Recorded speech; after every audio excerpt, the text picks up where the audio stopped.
Hello everyone, आज है quantum series का पार्ट नंबर 5 जिसमें कि हम डिस्कस करेंगे फ्लूइड मैकेनिक्स का यूनिट नंबर 5। तो इसका नाम है सेंट्रीफ्यूगल एंड रेसिप्रोकेटिंग पंप। इसमें क्या क्या पॉइंट दिए हुए हैं, ये सारे पॉइंट दिए हुए हैं 1 से 12 तक, आप देख लीजिए। ये सारी चीज हमें इस चैप्टर में पढ़ना है। तो चलिए देखते हैं पहले क्वेश्चन की तरफ।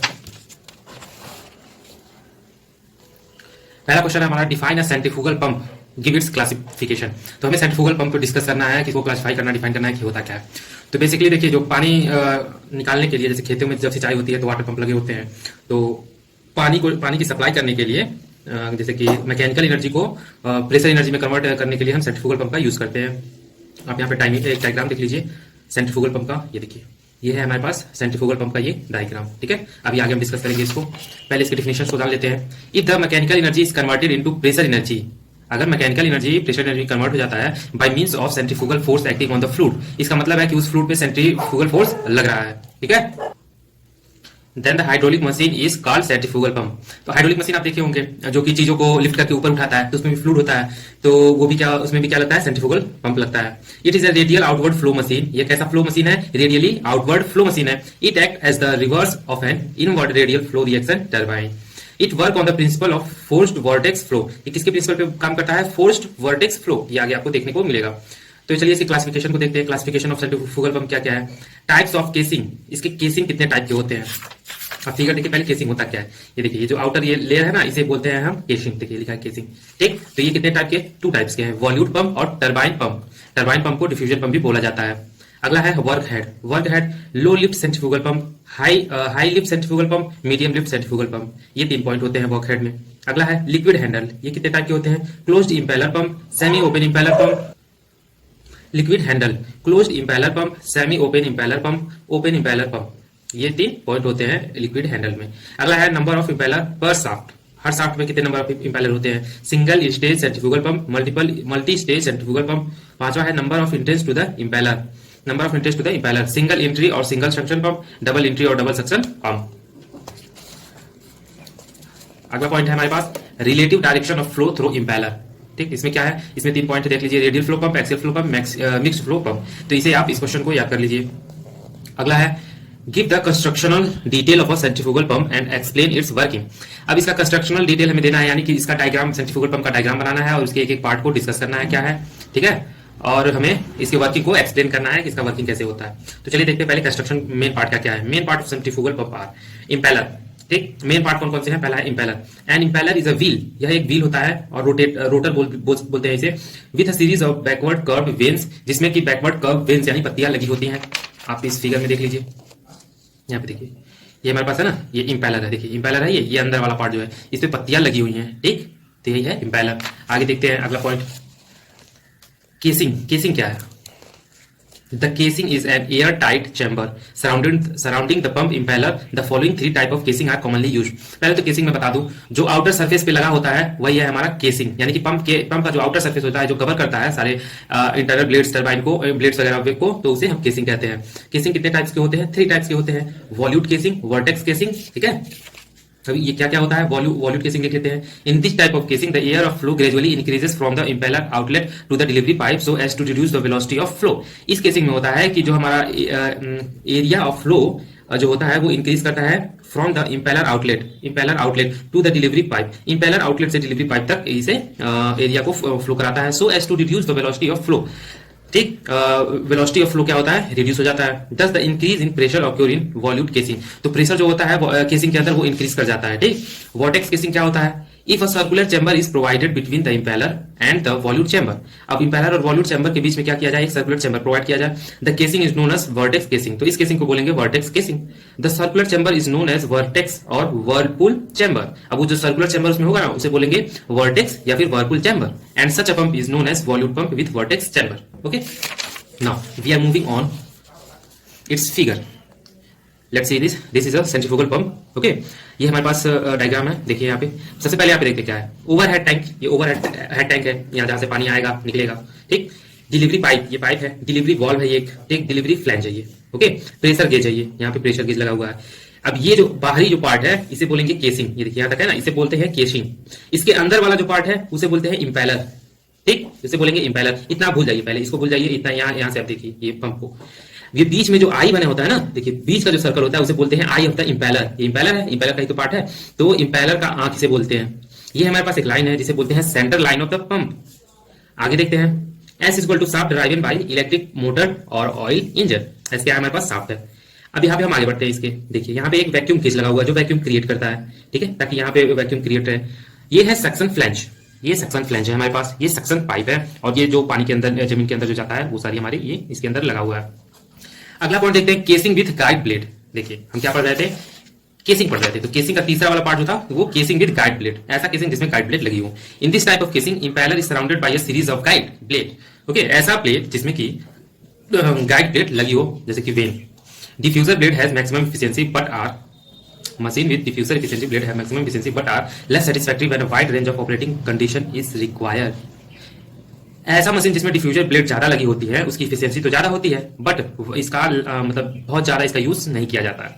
सक्शन पाइप क्या होती है, सक्शन पाइप, ये देखिए सक्शन पाइप है, ये हमारे पास सक्शन पाइप है, इसमें पानी भरा रहता है, वैक्यूम क्रिएट रहता है। The pipe in which containing the centre eye of the impeller to sump from which liquid is to be lifted is known as suction pipe. ठीक है, आगे देखते हैं, delivery pipe, the pipe which is connected as its lower into the outer of the pump. Delivery pipe क्या होती है, चलिए देखते हैं यहाँ पे डिलीवरी पाइप कहाँ पे है। ये देखिए डिलीवरी पाइप यहाँ पे, जहां से पानी हम जब ये वर्किंग करता है तो पानी यहाँ से प्रेशर क्रिएट होता है, पानी ये यहाँ से बाहर निकालता है, तो जिस पाइप से निकालता है उसे बोलते हैं डिलीवरी पाइप। ठीक है, और सक्शन पाइप, सक्शन पाइप तो जान ही रहे होंगे, जब यहाँ पे प्रेशर क्रिएट होता है तो यहाँ से ये पानी को खींचता है अंदर से, तो जो पानी को खींचता है तो जिस पाइप से खींचता है उसी पाइप को बोलते हैं सक्शन पाइप। ठीक, आगे बढ़ते हैं।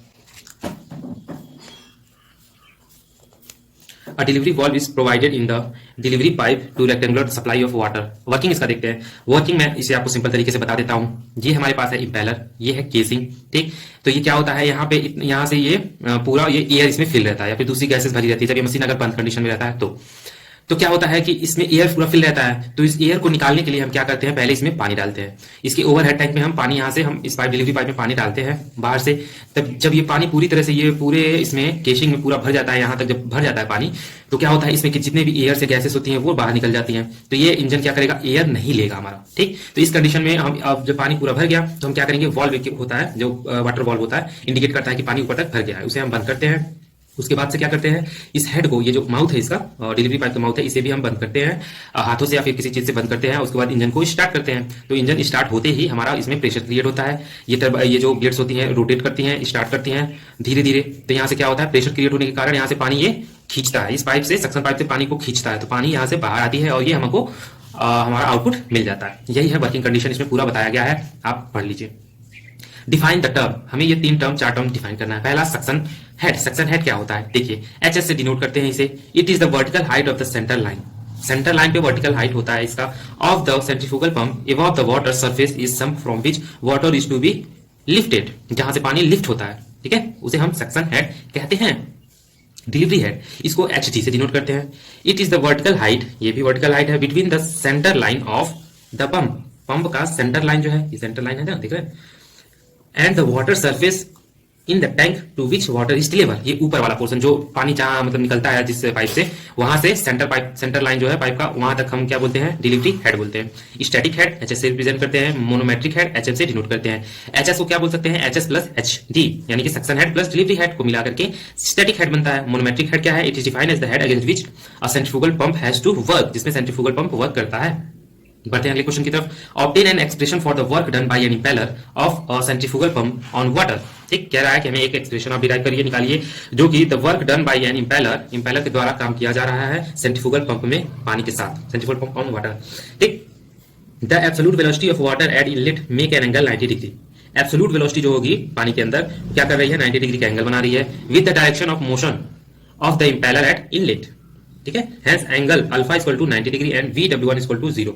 ये हमारे पास अल्फा 90 डिग्री हो जाएगा और क्या हो जाएगा, VW1 0 हो जाएगा। क्यों, क्योंकि direction of motion of impeller at inlet हुआ पानी जो है वो कहां पे है, डायरेक्शन ऑफ मोशन में ऑफ इंपेलर है। ठीक, तो हम पहले इसका फिगर को देखेंगे तभी हमको अच्छे से समझ में आएगा।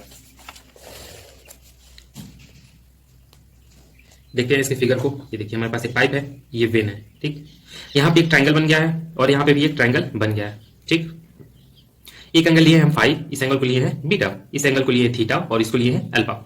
इसका नंबरिंग कर देंगे VR1, U1, V1, V2, VW2, इस डिस्टेंस को, इस पूरे डिस्टेंस को U2 और इस डिस्टेंस को VR2 और इसको VF2, ठीक है। ये हमारे पास जो लाइन है वो कैसी लाइन है, tangent to impeller at outlet. Outlet पे जो इंपेलर है उसके टेंजेंशियल है ये। अब ये वेन का अगला जो पॉइंट है, यहाँ पे जो लाइन खींची गई है वो कैसी लाइन है, tangent to impeller at inlet. Inlet पे जो इंपेलर है उसके टेंजेंट है ये, ठीक है।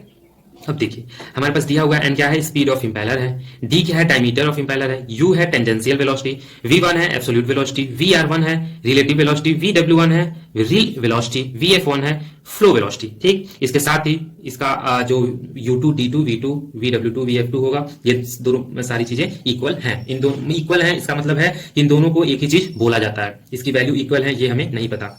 A centrifugal pump is reversed of a radially inward flow reaction turbine. Centrifugal pump क्या है, reversed of radial inward flow reaction turbine का radially inward flow reaction turbine का reverse है। So work done by the impeller on the unit weight of water striking per second क्या होगा, negative होगा हमारे पास, ठीक है। वर्क डन निगेटिव होगा इन केस ऑफ टर्बाइन के केस में, तो निगेटिव साइन लगाएंगे और ये फॉर्मूला हम वर्क डन का अप्लाई करेंगे, 1/g VW1 U1 minus VW2 U2, ठीक है। आगे करेंगे इसको, तो माइनस को हम अगर हटाते हैं तो क्या होगा, 1/g VW2 U2 VW2 U2, देखिए माइनस को हम बाहर ले गए हैं, ठीक है। इसको हम इस तरफ किए हैं और इस वैल्यू को इस तरफ किए हैं, ठीक। तो हमारे पास ये माइनस की वैल्यू जब अंदर आएगी तो ये प्लस में हो जाएगी, तो प्लस में होने के कारण ये देखिए यहाँ पे प्लस हो गया और यहाँ पे माइनस हो जाएगा, जिसके कारण यहाँ पे माइनस यहाँ पे देखिए लग गया है, ठीक।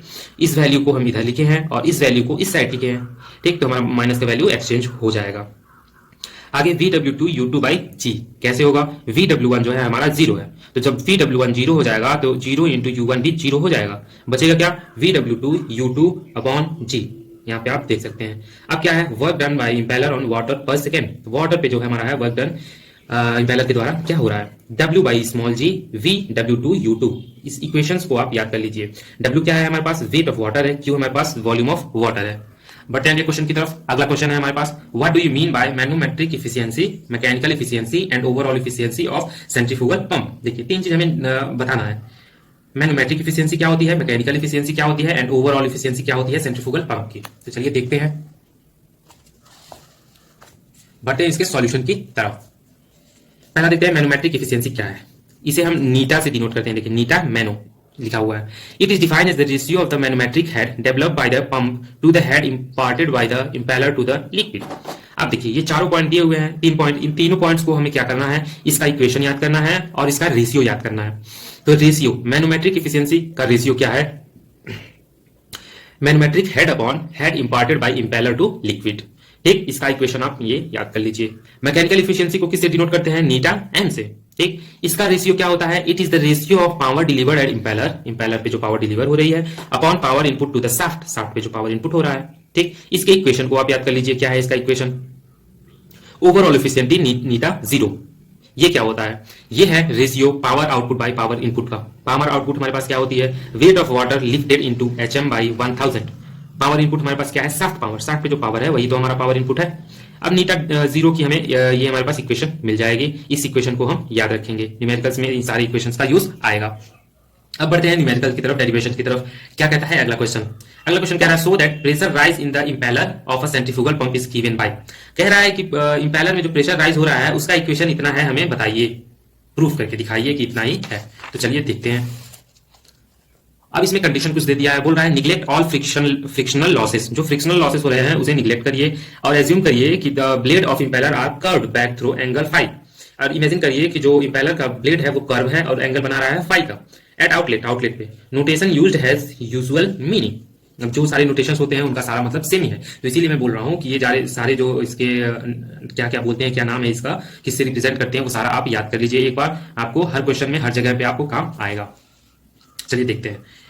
हम पहले क्या करेंगे, बर्नौली थ्योरम, बर्नौली इक्वेशन को इसमें अप्लाई करेंगे, ठीक है। Apply Bernoulli equation at inlet and outlet of impeller and neglecting losses from inlet to outlet.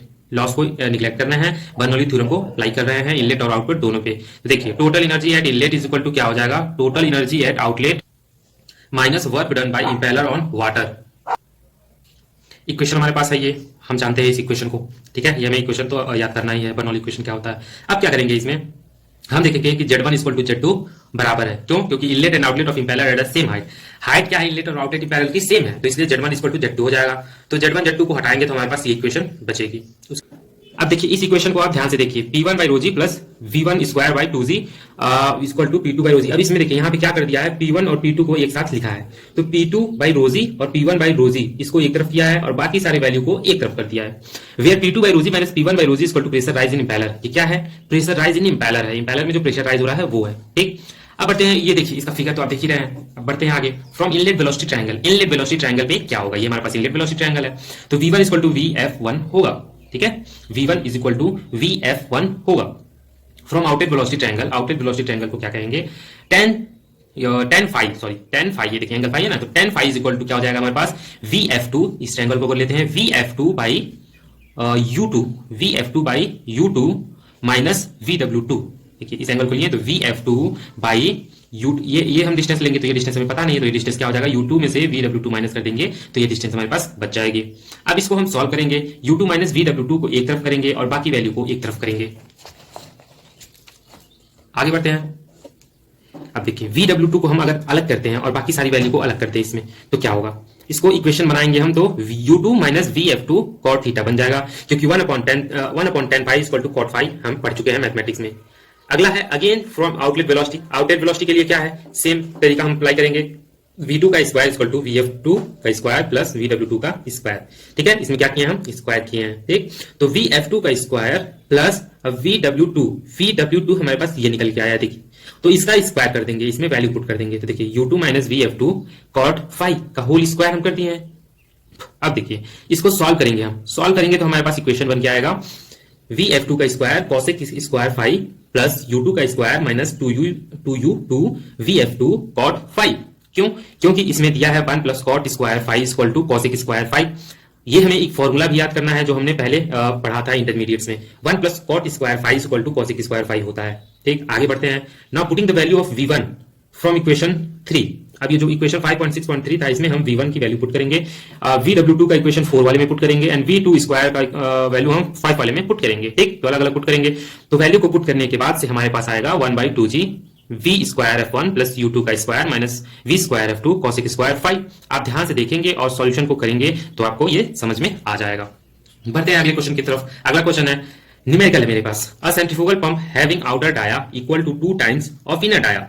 एक सेंट्रीफ्यूगल पंप है जिसका आउटर डाया क्या है, इनर डाया के 2 गुना ज्यादा है, and running at 1000 RPM, N equal to हमारे पास 1000 हो गया, work against a total head of 40 m, ठीक है, हेड हमारे पास 40 m हो गया। The velocity of flow through the impeller is constant, velocity of flow through impeller is constant, velocity constant है and equal to 2.5 मीटर पर second. the vane are set back at an angle 40 degree, angle हमारे पास एक 40 degree दिया हुआ है outlet पे। Outer dia of the impeller is 500 mm, the outer dia 500 mm है एंड इसकी विड्थ क्या है 50 mm है। डिटरमाइन करना है वेन का एंगल इनलेट पे, work done by impeller on water पर सेकेंड, मैनोमेट्रिक एफिशिएंसी। अब देखिए एक क्वेश्चन में इसको एकदम अच्छे से समझाऊंगा और इसी टाइप के 3-4 क्वेश्चन दिए हुए हैं, उनको मैं नहीं बताऊंगा, आप एक को समझ जाएंगे तो सारे को आपको करने में कोई कठिनाई नहीं आएगी। चलिए देखते हैं, पहले हम लिखेंगे गिवन डाटा क्या क्या है। NHM 40M हेड है हमारा, HM, ठीक है, हेड क्या है 40M, VF1 equal to VF2 होता है 2.5 मीटर पर सेकेंड, फाई हमारे पास 40 डिग्री दिया हुआ है, D2 हमारे पास ये वैल्यू है, MM को कन्वर्ट करेंगे M में, M यानी मीटर, MM यानी मिलीमीटर। अब D1 क्या है D2/2 पहले ही दिया है, आउटर डाया क्या है 2 गुना है हमारे इंटरनल डाया के, तो 0.50/2 इक्वल टू 0.25, B2 हमारे पास 50 mm है यानी कि 0.05 mm। फाइंड हमें ये तीनों करना है। चलिए देखते हैं, tangential velocity of impeller at inlet eight outlet. देखिए U1 और U2 दोनों निकालेंगे हम, दोनों का फॉर्मूला हमें पता है पाई D1 n/60, वैल्यू को पुट करेंगे हमारे पास आंसर आ जाएगा दोनों का। U1 U2 का आंसर आने के बाद हम क्या करेंगे, बढ़ेंगे डिस्चार्ज की तरफ। क्यों निकालेंगे हम डिस्चार्ज, डिस्चार्ज की वैल्यू हमारे पास इक्वेशन होता है पाई D2 VF2, ठीक, इसमें हम वैल्यू को पुट करेंगे, हमारे पास डिस्चार्ज भी निकल के आ जाएगा। इनलेट वेलोसिटी ट्रायंगल पे हम अगर देखते हैं तो क्या हो जाएगा, tan theta equal to VF1/U1, VF1 is equal to U1 हो जाएगा, ठीक, ये थीटा हम एंगल कंसीडर करते हैं तो इसमें दोनों की वैल्यू पुट करेंगे तो tan थीटा निकल जाएगी हमारे पास। अब थीटा की वैल्यू हमारे पास tan इनवर्स 0.191 कर देंगे तो थीटा की वैल्यू हमें निकल जाएगी, पता चल जाएगी। Work done by impeller on water पर सेकेंड निकालते हैं हम, तो इसका इक्वेशन क्या होता है W/G VF2 U2, इसे हम ρg Q/G VW2 U2 भी बोल सकते हैं। इस इक्वेशन को आप याद कर लीजिए, इसमें वैल्यू को पुट करेंगे, वैल्यू को पुट करने के बाद से हमारे पास इसका आंसर क्या आएगा, आगे देखते हैं। But from outlet velocity triangle भी है, लेकिन कह रहा है कि हमारे पास आउटलेट वेलोसिटी ट्रायंगल भी है, उसका क्या होगा, उसकी हमें tan फाई एंगल को कंसीडर करेंगे तो tan phi equal to VF2/U2 minus VW1 होगा, U2 माइनस VW1। देखिए सारे क्वेश्चन लगभग सेम तरह से ही मिल जाएंगे। इसमें हम वैल्यू को पुट करेंगे, हमारे पास क्या आएगा, VW2 की वैल्यू आ जाएगी 23.2 मीटर पर सेकेंड आ जाएगा। ठीक, अब इस V2 के वैल्यू को हम अगर रखते हैं इस इक्वेशन में, इक्वेशन नंबर 1 में, तो ये V2 की वैल्यू यहाँ पे पुट होने के बाद से हमारे पास वर्क डन निकल जाएगा। कितना आएगा वर्क डन, 119,227.9 न्यूटन मीटर पर सेकेंड। अब हम क्या करेंगे, मैनोमेट्रिक इफिशियंसी निकालेंगे। फॉर्मूला आपने पहले क्वेश्चन में देखा है, GHM बाई VW2H2। अब इसमें इक्वेशन में वैल्यू को पुट करेंगे। G की वैल्यू 9.81 आप सबको पता है, HM की वैल्यू गिवन है, VW2 हम निकाले हैं, U2 की वैल्यू हम निकाले हैं। वैल्यू को पुट करेंगे, आएगा हमारे पास 64.6%। पहले ये डेसिमल में आएगा, इसको हम परसेंट में कन्वर्ट कर लेंगे, हमारे पास एफिशिएंसी निकल के आ जाएगी। तो कुछ ऐसे ही है अगला क्वेश्चन, चलिए देखते हैं। A centrifugal pump run at 950 RPM. मैं आपको गिवन डाटा से दिखाता हूँ। एन दिया है आरपीएम 950, टी1 डाया दिया हुआ है, डी2 डाया दिया हुआ है, आउटलेट पे 5 एंगल दिया हुआ है, VF1 VF2 दिया हुआ है। निकालना है the angle of vane at inlet. Inlet पे एंगल है क्या है वेन का, velocity of water at exit, exit पे वाटर की वेलोसिटी क्या है, direction of water at outlet, outlet पे वाटर का डायरेक्शन क्या है, work done by the impeller per KG of water, work done निकालना है। चलिए देखते हैं। सबसे पहले U1 का फॉर्मूला हम अप्लाई करेंगे इस इक्वेशन में वैल्यू को पुट करेंगे, U1 निकल के आ जाएगा हमारे पास। ठीक, U2 की वैल्यू भी हम अप्लाई कर सकते हैं, U2 की वैल्यू भी हम इसमें इक्वेशन रख करके U2 की वैल्यू हम निकाल लेंगे। ठीक, अब देखिए, अगर देखते हैं हम इनलेट ट्रायंगल में देखते हैं, पहले इनलेट ट्रायंगल में देखते हैं, तो हम एंगल, इस एंगल को कंसीडर करेंगे तो tan theta equal to VF1 by U1 हो जाएगा। ठीक, अब इसमें वैल्यू को पुट करेंगे हम, VF1 और U1 की, हमारे पास ये आ जाएगा वैल्यू। थीटा इक्वल टू ये हो जाएगा tan इनवर्स 0.322। इसको सॉल्व करेंगे तो हमारे पास थीटा की वैल्यू आ जाएगी 17.85 डिग्री। ठीक है, आगे बढ़ते हैं। Velocity of water at outlet, outlet पे देखते हैं, तो देखिए U2 भी हम निकाल लेंगे। ठीक, U2 निकालने के बाद से आउटलेट पे हम इस एंगल को लेंगे, तो ये एंगल क्या हो जाएगा हमारा, tan phi is equal to VF2 upon U2 minus VW2। ठीक है, देखिए यहाँ पे देखिए VW2 equal to U2 minus VF2 by tan phi, इसी को घुमा के कर दिया है, tan phi को उधर करके और इस सारे वैल्यू को इधर करेंगे तो जो मैं बता रहा हूँ वही होगा। तो tan phi की वैल्यू को इधर कर दिया है, क्योंकि हमें V2 निकालना है, तो V2 निकालना है तो इस सारी वैल्यू को हम पुट करेंगे तो हमारे पास 19.157 आ जाएगा। tan बीटा की वैल्यू क्या हो जाएगी, VF2 बाई VW1, वैल्यू को पुट करेंगे, आंसर आ जाएगा, बीटा की वैल्यू आ जाएगी 11.75 डिग्री। वर्क डन क्या है हमारे पास, वर्क डन का ये इक्वेशन है, इस इक्वेशन में वैल्यू को पुट करेंगे 48.56 जूल पर केजी हमारे पास वर्क डन आ जाएगा। आगे क्वेश्चन की तरफ बढ़ते हैं। A centrifugal pump deliver 1.27 metre cube of water per minute at 1200 RPM. ठीक, क्यू दिया हुआ है हमारे पास 1.27 metre cube per minute, and हमारे पास दिया हुआ है 1200 RPM, D2 350 mm, B2 12.7 mm, del P हमारे पास P0 माइनस PI दिया हुआ है 272 किलो न्यूटन पर मीटर स्क्वायर। नीटा मैनो क्या हुआ हमारे पास दिया हुआ है, यानी कि मैनोमेट्रिक हेड हमारे पास दिया हुआ है, सॉरी इफिशियंसी ऑफ मैनोमेट्रिक क्या हुआ हमारे पास दिया हुआ है 64.3%। ओके, फाइंड क्या करना है, इंपेलर एग्जिट प्लेट एंगल में फाइंड करना है। पहले आप डायग्राम बना लीजिए, उसके बाद से U2 निकाल लीजिए, पहले आउटलेट पे देख लीजिए, आउटलेट पे U2 निकालेंगे हम 21.99 आ जाएगा। डिस्चार्ज निकालते हैं, इक्वेशन हमको याद है, वैल्यू को पुट करते हैं, तो Q हमारे पास दिया हुआ है 1.27। इसमें से कौन सी ऐसी वैल्यू है जो नहीं पता है, तो VF2, तो VF2 को अलग कर लेंगे, इसका इक्वेशन, इसका वैल्यू हमें पता चल जाएगा। आगे देखते हैं, manometric head is given, manometric head हमारे पास दिया हुआ है। ठीक है, HM P0 minus PI by rho g, ये हमारे पास देखिए दिया हुआ है। ठीक है, तो ये हमारे पास हेड का ये फॉर्मूला होता है, तो 272 इंटू 1000 अपॉन 1000 इंटू 9.81। ओके, देखिए ये वैल्यू P0 माइनस PI, इसकी P0 माइनस PI की वैल्यू हमें दी हुई है 272 किलो न्यूटन पर मीटर स्क्वायर, किलो न्यूटन पर मीटर स्क्वायर। इसको 1000 से हम इंटू किए हैं ऊपर भी, क्यों, क्योंकि ये न्यूटन, किलो न्यूटन पर मीटर स्क्वायर में है, इसे मीटर में हम कन्वर्ट करेंगे। ओके, रो की वैल्यू होती है 1000, जी की वैल्यू 9.8 होती है, इसको सॉल्व करेंगे आएगा 27.72 m। मैथमेटिक एफिशिएंसी निकालेंगे, इक्वेशन में वैल्यू पुट करेंगे, VW2 हमारे पास आ जाएगा। ठीक, अब हम क्या करेंगे, tan phi आउटलेट पे देखेंगे, आउटलेट पे tan phi निकालते हैं, तो ये हमें पता है इक्वेशन इसका VF2 by U2 minus VW2 होगा। देखिए VF2 tan phi equal to VF2 upon U2 minus VW2। ठीक, वैल्यू को पुट करेंगे, फाई की वैल्यू हमारे पास डिग्री आ जाएगी।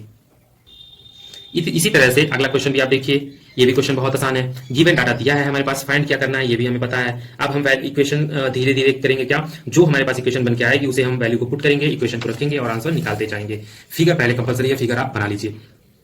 देखिए tan phi हम देखते हैं, अगर आउटलेट पे देखते हैं तो वही सेम इक्वेशन, वैल्यू पुट करेंगे, आंसर आएगा हमारे पास। ये दोनों इक्वेशन को हम क्या करेंगे, मिलाएंगे तो हमारे पास कुछ और वैल्यू आएगी। U2 की वैल्यू हमें यहाँ से इन दोनों को इक्वेशन से हमें पता चल जाएगी। अब U2 का इक्वेशन क्या होता है पता है, अब U2 के इक्वेशन में हमें क्या नहीं पता है, D नहीं पता है, तो D2 को अलग करेंगे और सारे वैल्यू को एक तरफ करके पुट करेंगे तो D2 की वैल्यू निकल जाएगी। Q की वैल्यू हमें पता है तो यहाँ पे Q का इक्वेशन रखेंगे, यहाँ से B2 की वैल्यू नहीं पता है तो B2 की वैल्यू निकल जाएगी। अब अगला क्वेश्चन क्या है, अगला क्वेश्चन कह रहा है कि derive an expression for minimum starting speed of centrifugal pump. कह रहा है कि हमें डिराइव करिए minimum starting speed of centrifugal pump क्या होगी। चलिए देखते हैं। Head due to pressure rise in impeller, ये कंडीशन दिया हुआ है जो कि होता है हेड क्या होता है, प्रेशर राइज इन इम्पेलर के द्वारा। ये हमारे पास एक इक्वेशन है जो होती है u2 square by 2g minus u1 square by 2g। ठीक है, ये इक्वेशन आपको याद करनी है, ये इक्वेशन होती है। आगे देखते हैं। The flow of water will commence only if head due to pressure rise in impeller is greater than HM. अब क्या कह रहा है कि the flow of water will commence only, flow of water कब होता है, केवल होता है तब जब head due to pressure, head जो होता है प्रेशर के कारण, प्रेशर राइज के कारण जो होता है इम्पेलर में, वो एचएम से बड़ा या बराबर होता है।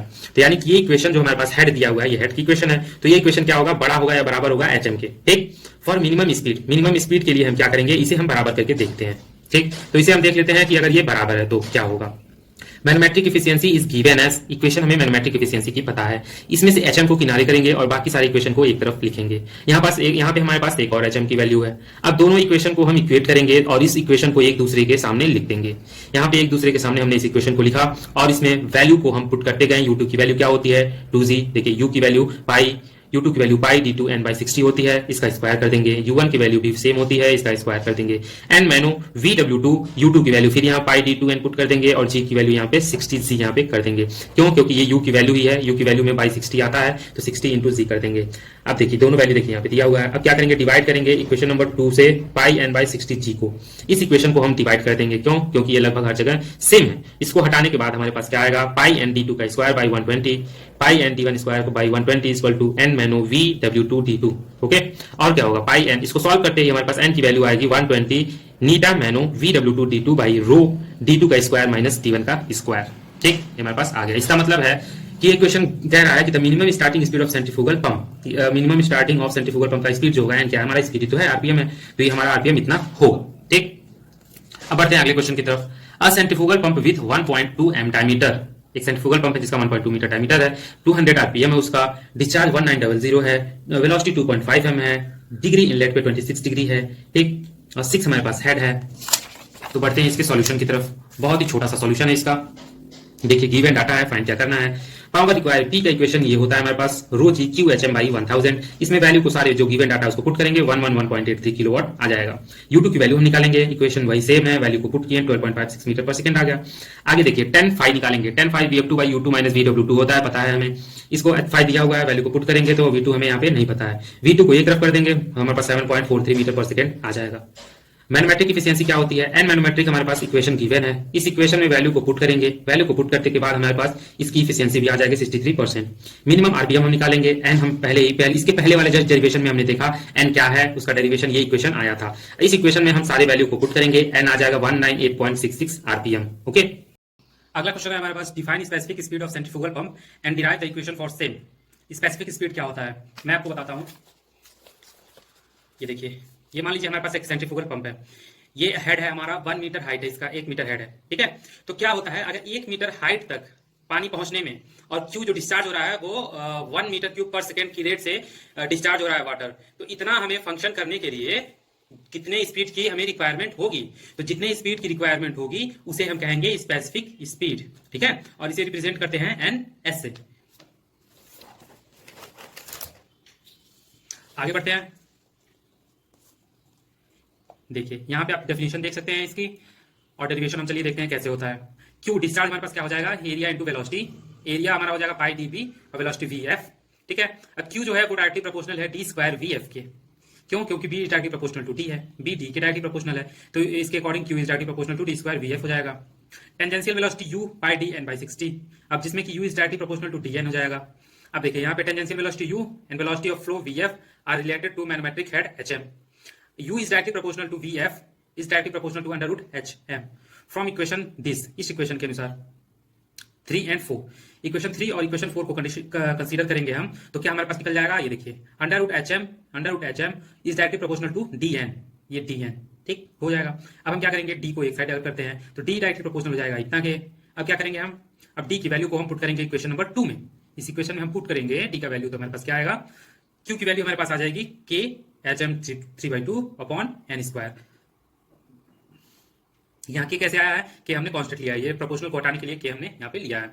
अब देखिए अगर एच एम इक्वल टू 1 है, जो मैंने पहले बताया था ना डिफिनेशन में, अगर एच एम 1 मीटर है, हेड क्या है हमारे पास 1 मीटर उसका हाइट है, Q discharge 1 metre cube per second की रेट से डिस्चार्ज हो रहा है, ठीक, और एन हमारे पास क्या है एन एस, एन यानी कि number of rotation N S. Then from equation 5 तो हमें इस इक्वेशन से क्या मिलेगा, 1 is equal to K, Q की वैल्यू 1 है तो 1 इक्वल टू के इतना अपन इतना, तो N S square equal to K constant. अब देखिए पुटिंग द वैल्यू ऑफ के, अब के की वैल्यू पुट करेंगे इक्वेशन नंबर 5 में, तो क्या आ जाएगा हमारे पास, के की जगह पे हम एन एस स्क्वायर रखेंगे, तो के की जगह पे एन एस स्क्वायर रखेंगे तो हमारे पास ये इक्वेशन बनके आ जाएगा। ठीक है, आगे देखिए अब एन एस को आगे सॉल्व करेंगे तो हमारे पास ये इक्वेशन आ जाएगा, N under root Q by H M to the power 4। Equation आप याद कर लीजिए। इसके बाद एक छोटा सा न्यूमेरिकल है, देखते हैं इसको। इसमें दे रहा है 2 geometrically similar pump are running at the same speed, 2 pump है जो सेम स्पीड से रन कर रहा है, ये हमारे पास गिवन डाटा दिया हुआ है, हमें फाइंड क्या करना है, डायमीटर और हेड, 2 चीज हमें फाइंड करना है। तो चलिए देखते हैं। हम इक्वेशन ये जान रहे हैं, अभी पहले हमने इसी के पहले वाले क्वेश्चन में मैंने बताया कैसे, ये देखिए यहाँ पे क्यूब है, यहाँ पे दिया हुआ है, तो ये इक्वेशन हम जान रहे हैं, क्वेश्चन को याद कर लिए हैं। 2 पंप यहाँ पे बोला है सिमिलर स्पीड से रनिंग कर रहा है, तो दोनों का इक्वल होगा। ठीक है, दोनों की वैल्यू गिवन डाटा में जो दिया है पुट करेंगे तो एचएम की वैल्यू हमारे पास ये आ जाएगी 9.45। अब फिर ये इक्वेशन दूसरा इक्वेशन लेंगे, इस इक्वेशन को भी आप याद करिए, इस इक्वेशन को हम सॉल्व करेंगे तो हमारे पास डी2 की वैल्यू आ जाएगी। तो इस तरह से डायमीटर हमारे पास आ गया और हेड भी हमारे पास आ गया। ठीक, अगला क्वेश्चन देखते हैं। अगला क्वेश्चन है हमारे पास, what is priming in centrifugal pump. अब देखिए बड़ा इमेजदार टॉपिक है, प्राइमिंग क्या होता है, बहुत इजी है ये, मैं आपको बताता हूं। इसी फिगर को आप दोबारा देखिए, ये एक सेंट्रीफ्यूगल पंप है, ठीक, इसमें मान लीजिए यहां से ये पाइप ये लगी हुई है, जहां से कि पानी हमारा जमीन के अंदर से या फिर जहां से भी हम रिजर्वायर से ले रहे हैं तो यहां से पानी बाहर जाएगा। ठीक है, तो पहले जब ये मशीन बंद है, ये पंप बंद है, तो क्या होगा, इस सारे जगह पे एयर भरा हुआ है, यानी कि हवा भरा हुआ है। तो ऐसे में अगर हम इंजन को स्टार्ट करते हैं तो ये पानी यहाँ पे प्रेशर बढ़ नहीं पाएगा और पानी यहाँ से इसको खींच नहीं पाएगा पानी को।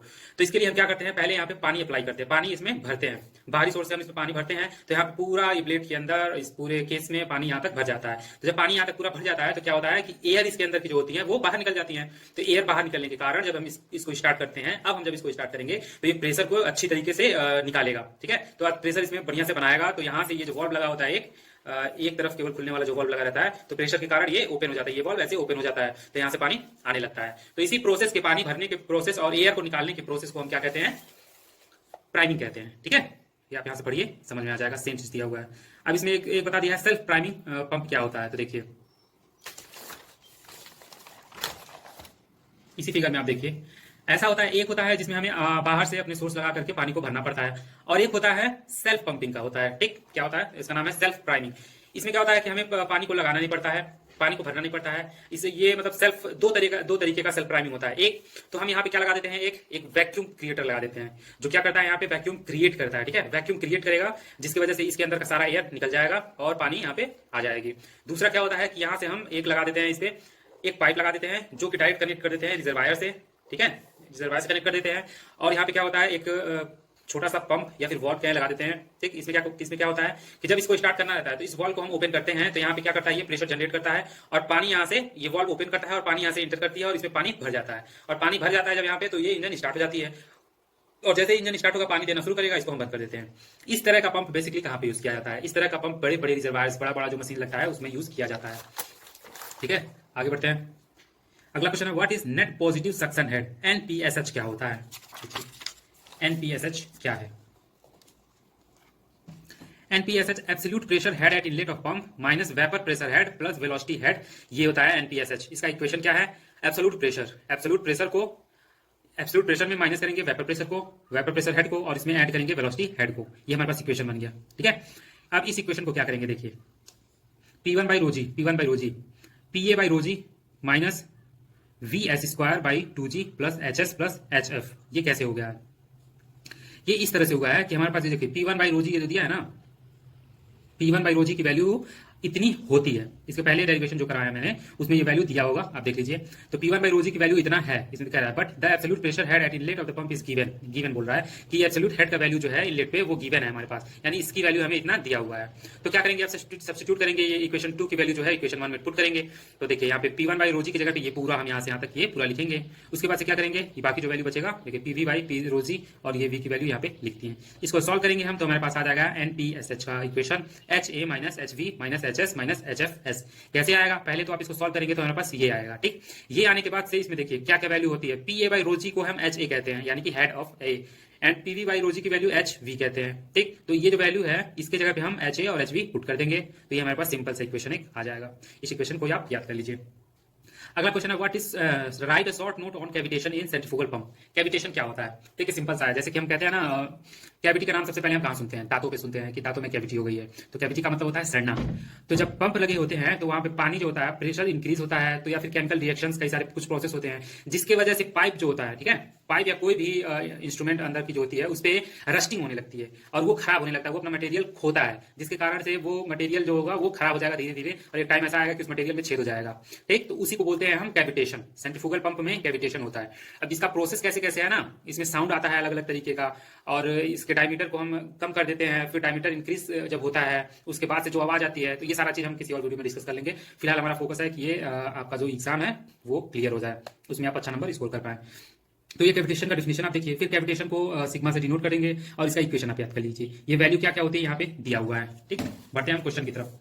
क्वेश्चन हमारा क्या कहता है, देखिए, a centrifugal pump discharge 5 metre cube per second under a head of 130 running at 600 RPM outer diameter इतना। अब हमारे पास एक दे दिया है सेंट्रीफ्यूगल पंप, इसमें गिवन डाटा ये सारे दे दिए गए हैं। निकालना क्या है? Discharge, speed and suction. तो पहले चलिए देखते हैं डिस्चार्ज। तो पहले अगर हम डिस्चार्ज निकालते हैं, क्यों हमारा डिस्चार्ज होता है, तो डिस्चार्ज को हम अगर वैल्यू को पुट करके निकालेंगे तो हमारे पास देखिए यहाँ पे N2 की वैल्यू हमें पता नहीं है, तो N2 की वैल्यू नहीं पता होने के कारण ये निकल नहीं पाएगा। तो इसके लिए डी क्यू को निकालने के लिए हम N को पहले निकालेंगे।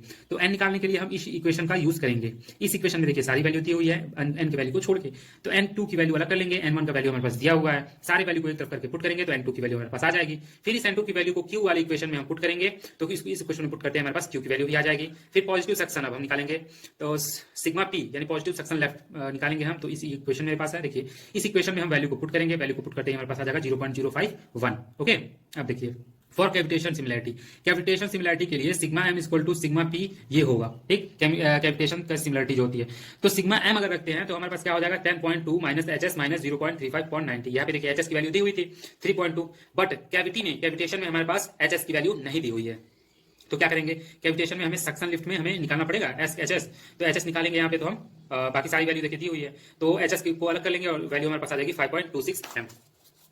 बढ़ते हैं अगले क्वेश्चन की तरफ। अगला क्वेश्चन है हमारे पास, discuss the characteristic curve for the centrifugal pump. Centrifugal pump में अलग अलग कैरेक्टरिस्टिक कर्व क्या होती हैं उसे डिस्कस करना है।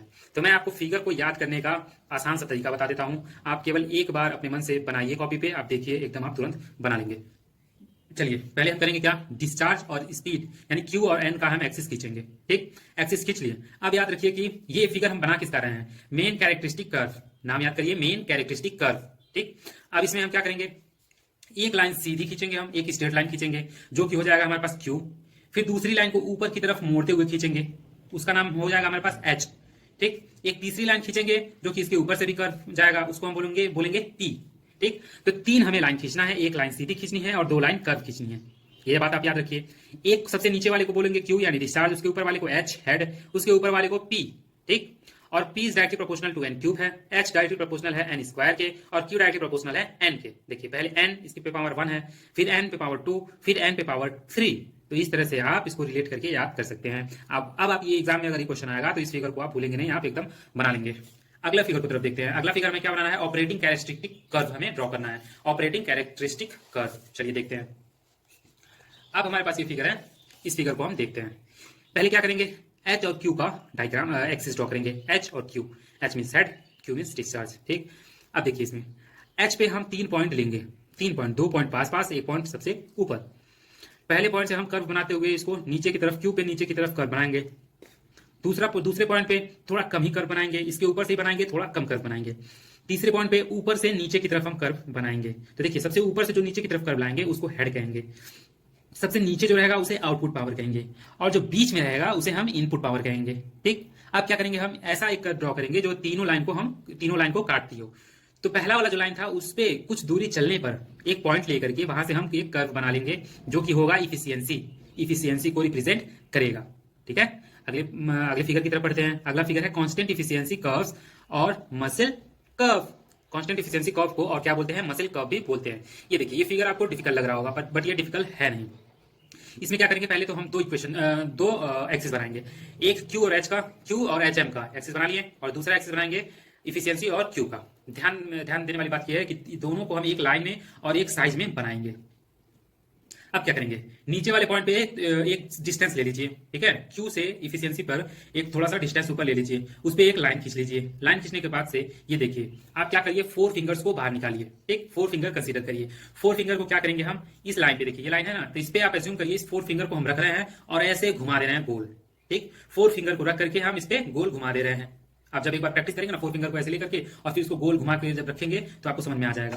तो 4 फिंगर को रख के एक बार इधर घुमा दिए, उसके बाद क्या करेंगे, इस चारों पॉइंट्स पर फिर से 4 फिंगर रख के वही चारों उंगलियों को ऊपर की तरफ ले जाएंगे।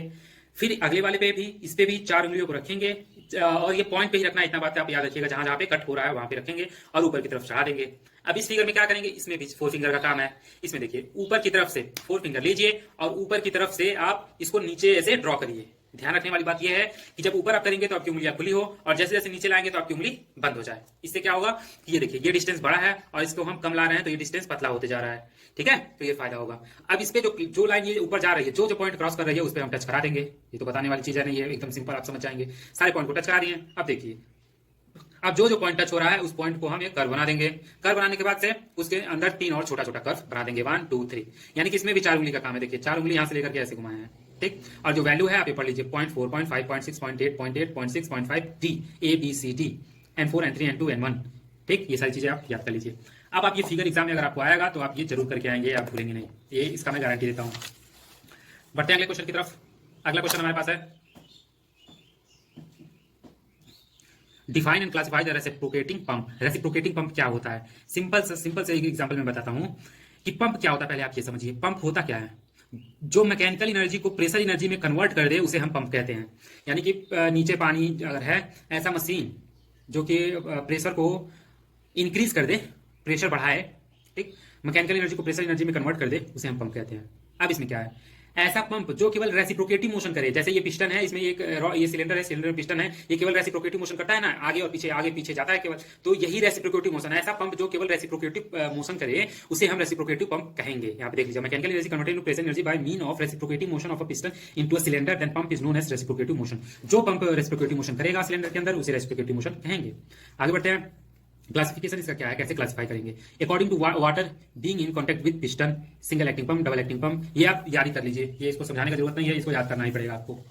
बढ़ते हैं अगले क्वेश्चन की तरफ। अगला क्वेश्चन क्या है हमारे पास, difference between single acting and double acting reciprocating pump. अब देखिए, सिंगल एक्टिंग और डबल एक्टिंग पंप में क्या होता है। पहली बात, single liquid being pumped is in contact with one side of piston plunger of pump. इसमें क्या होता है कि एक साइड एक पिस्टन प्लंजर लगा हुआ रहता है और इसमें बोथ साइड में पिस्टन और प्लंजर लगा हुआ होता है। मैं आपको एक चीज सजेस्ट करूंगा, आप यूट्यूब पे एक वीडियो अपलोड है पहले से, ठीक है, एक एनिमेटेड वीडियो अपलोड है, मैं अब किसी चैनल का नाम नहीं बताऊंगा, आप डालिएगा सिंगल एक्टिंग पंप और डबल एक्टिंग पंप, ठीक है, वैसे इसमें करके डालिएगा, आपको एनिमेटेड वीडियो एक आएगा, आप एनिमेटेड वीडियो को देख लीजिए, आपको ये दोनों एकदम क्लियर हो जाएगा, क्रिस्टल क्लियर हो जाएगा, आपको कभी जिंदगी में नहीं भूलेंगे ये दोनों पॉइंट आप, ठीक है, ऐसे बताने से जरूर भूल जाए, बट अगर आप एक बार एनिमेटेड वीडियो को देख लेते हैं तो आप नहीं भूलेंगे।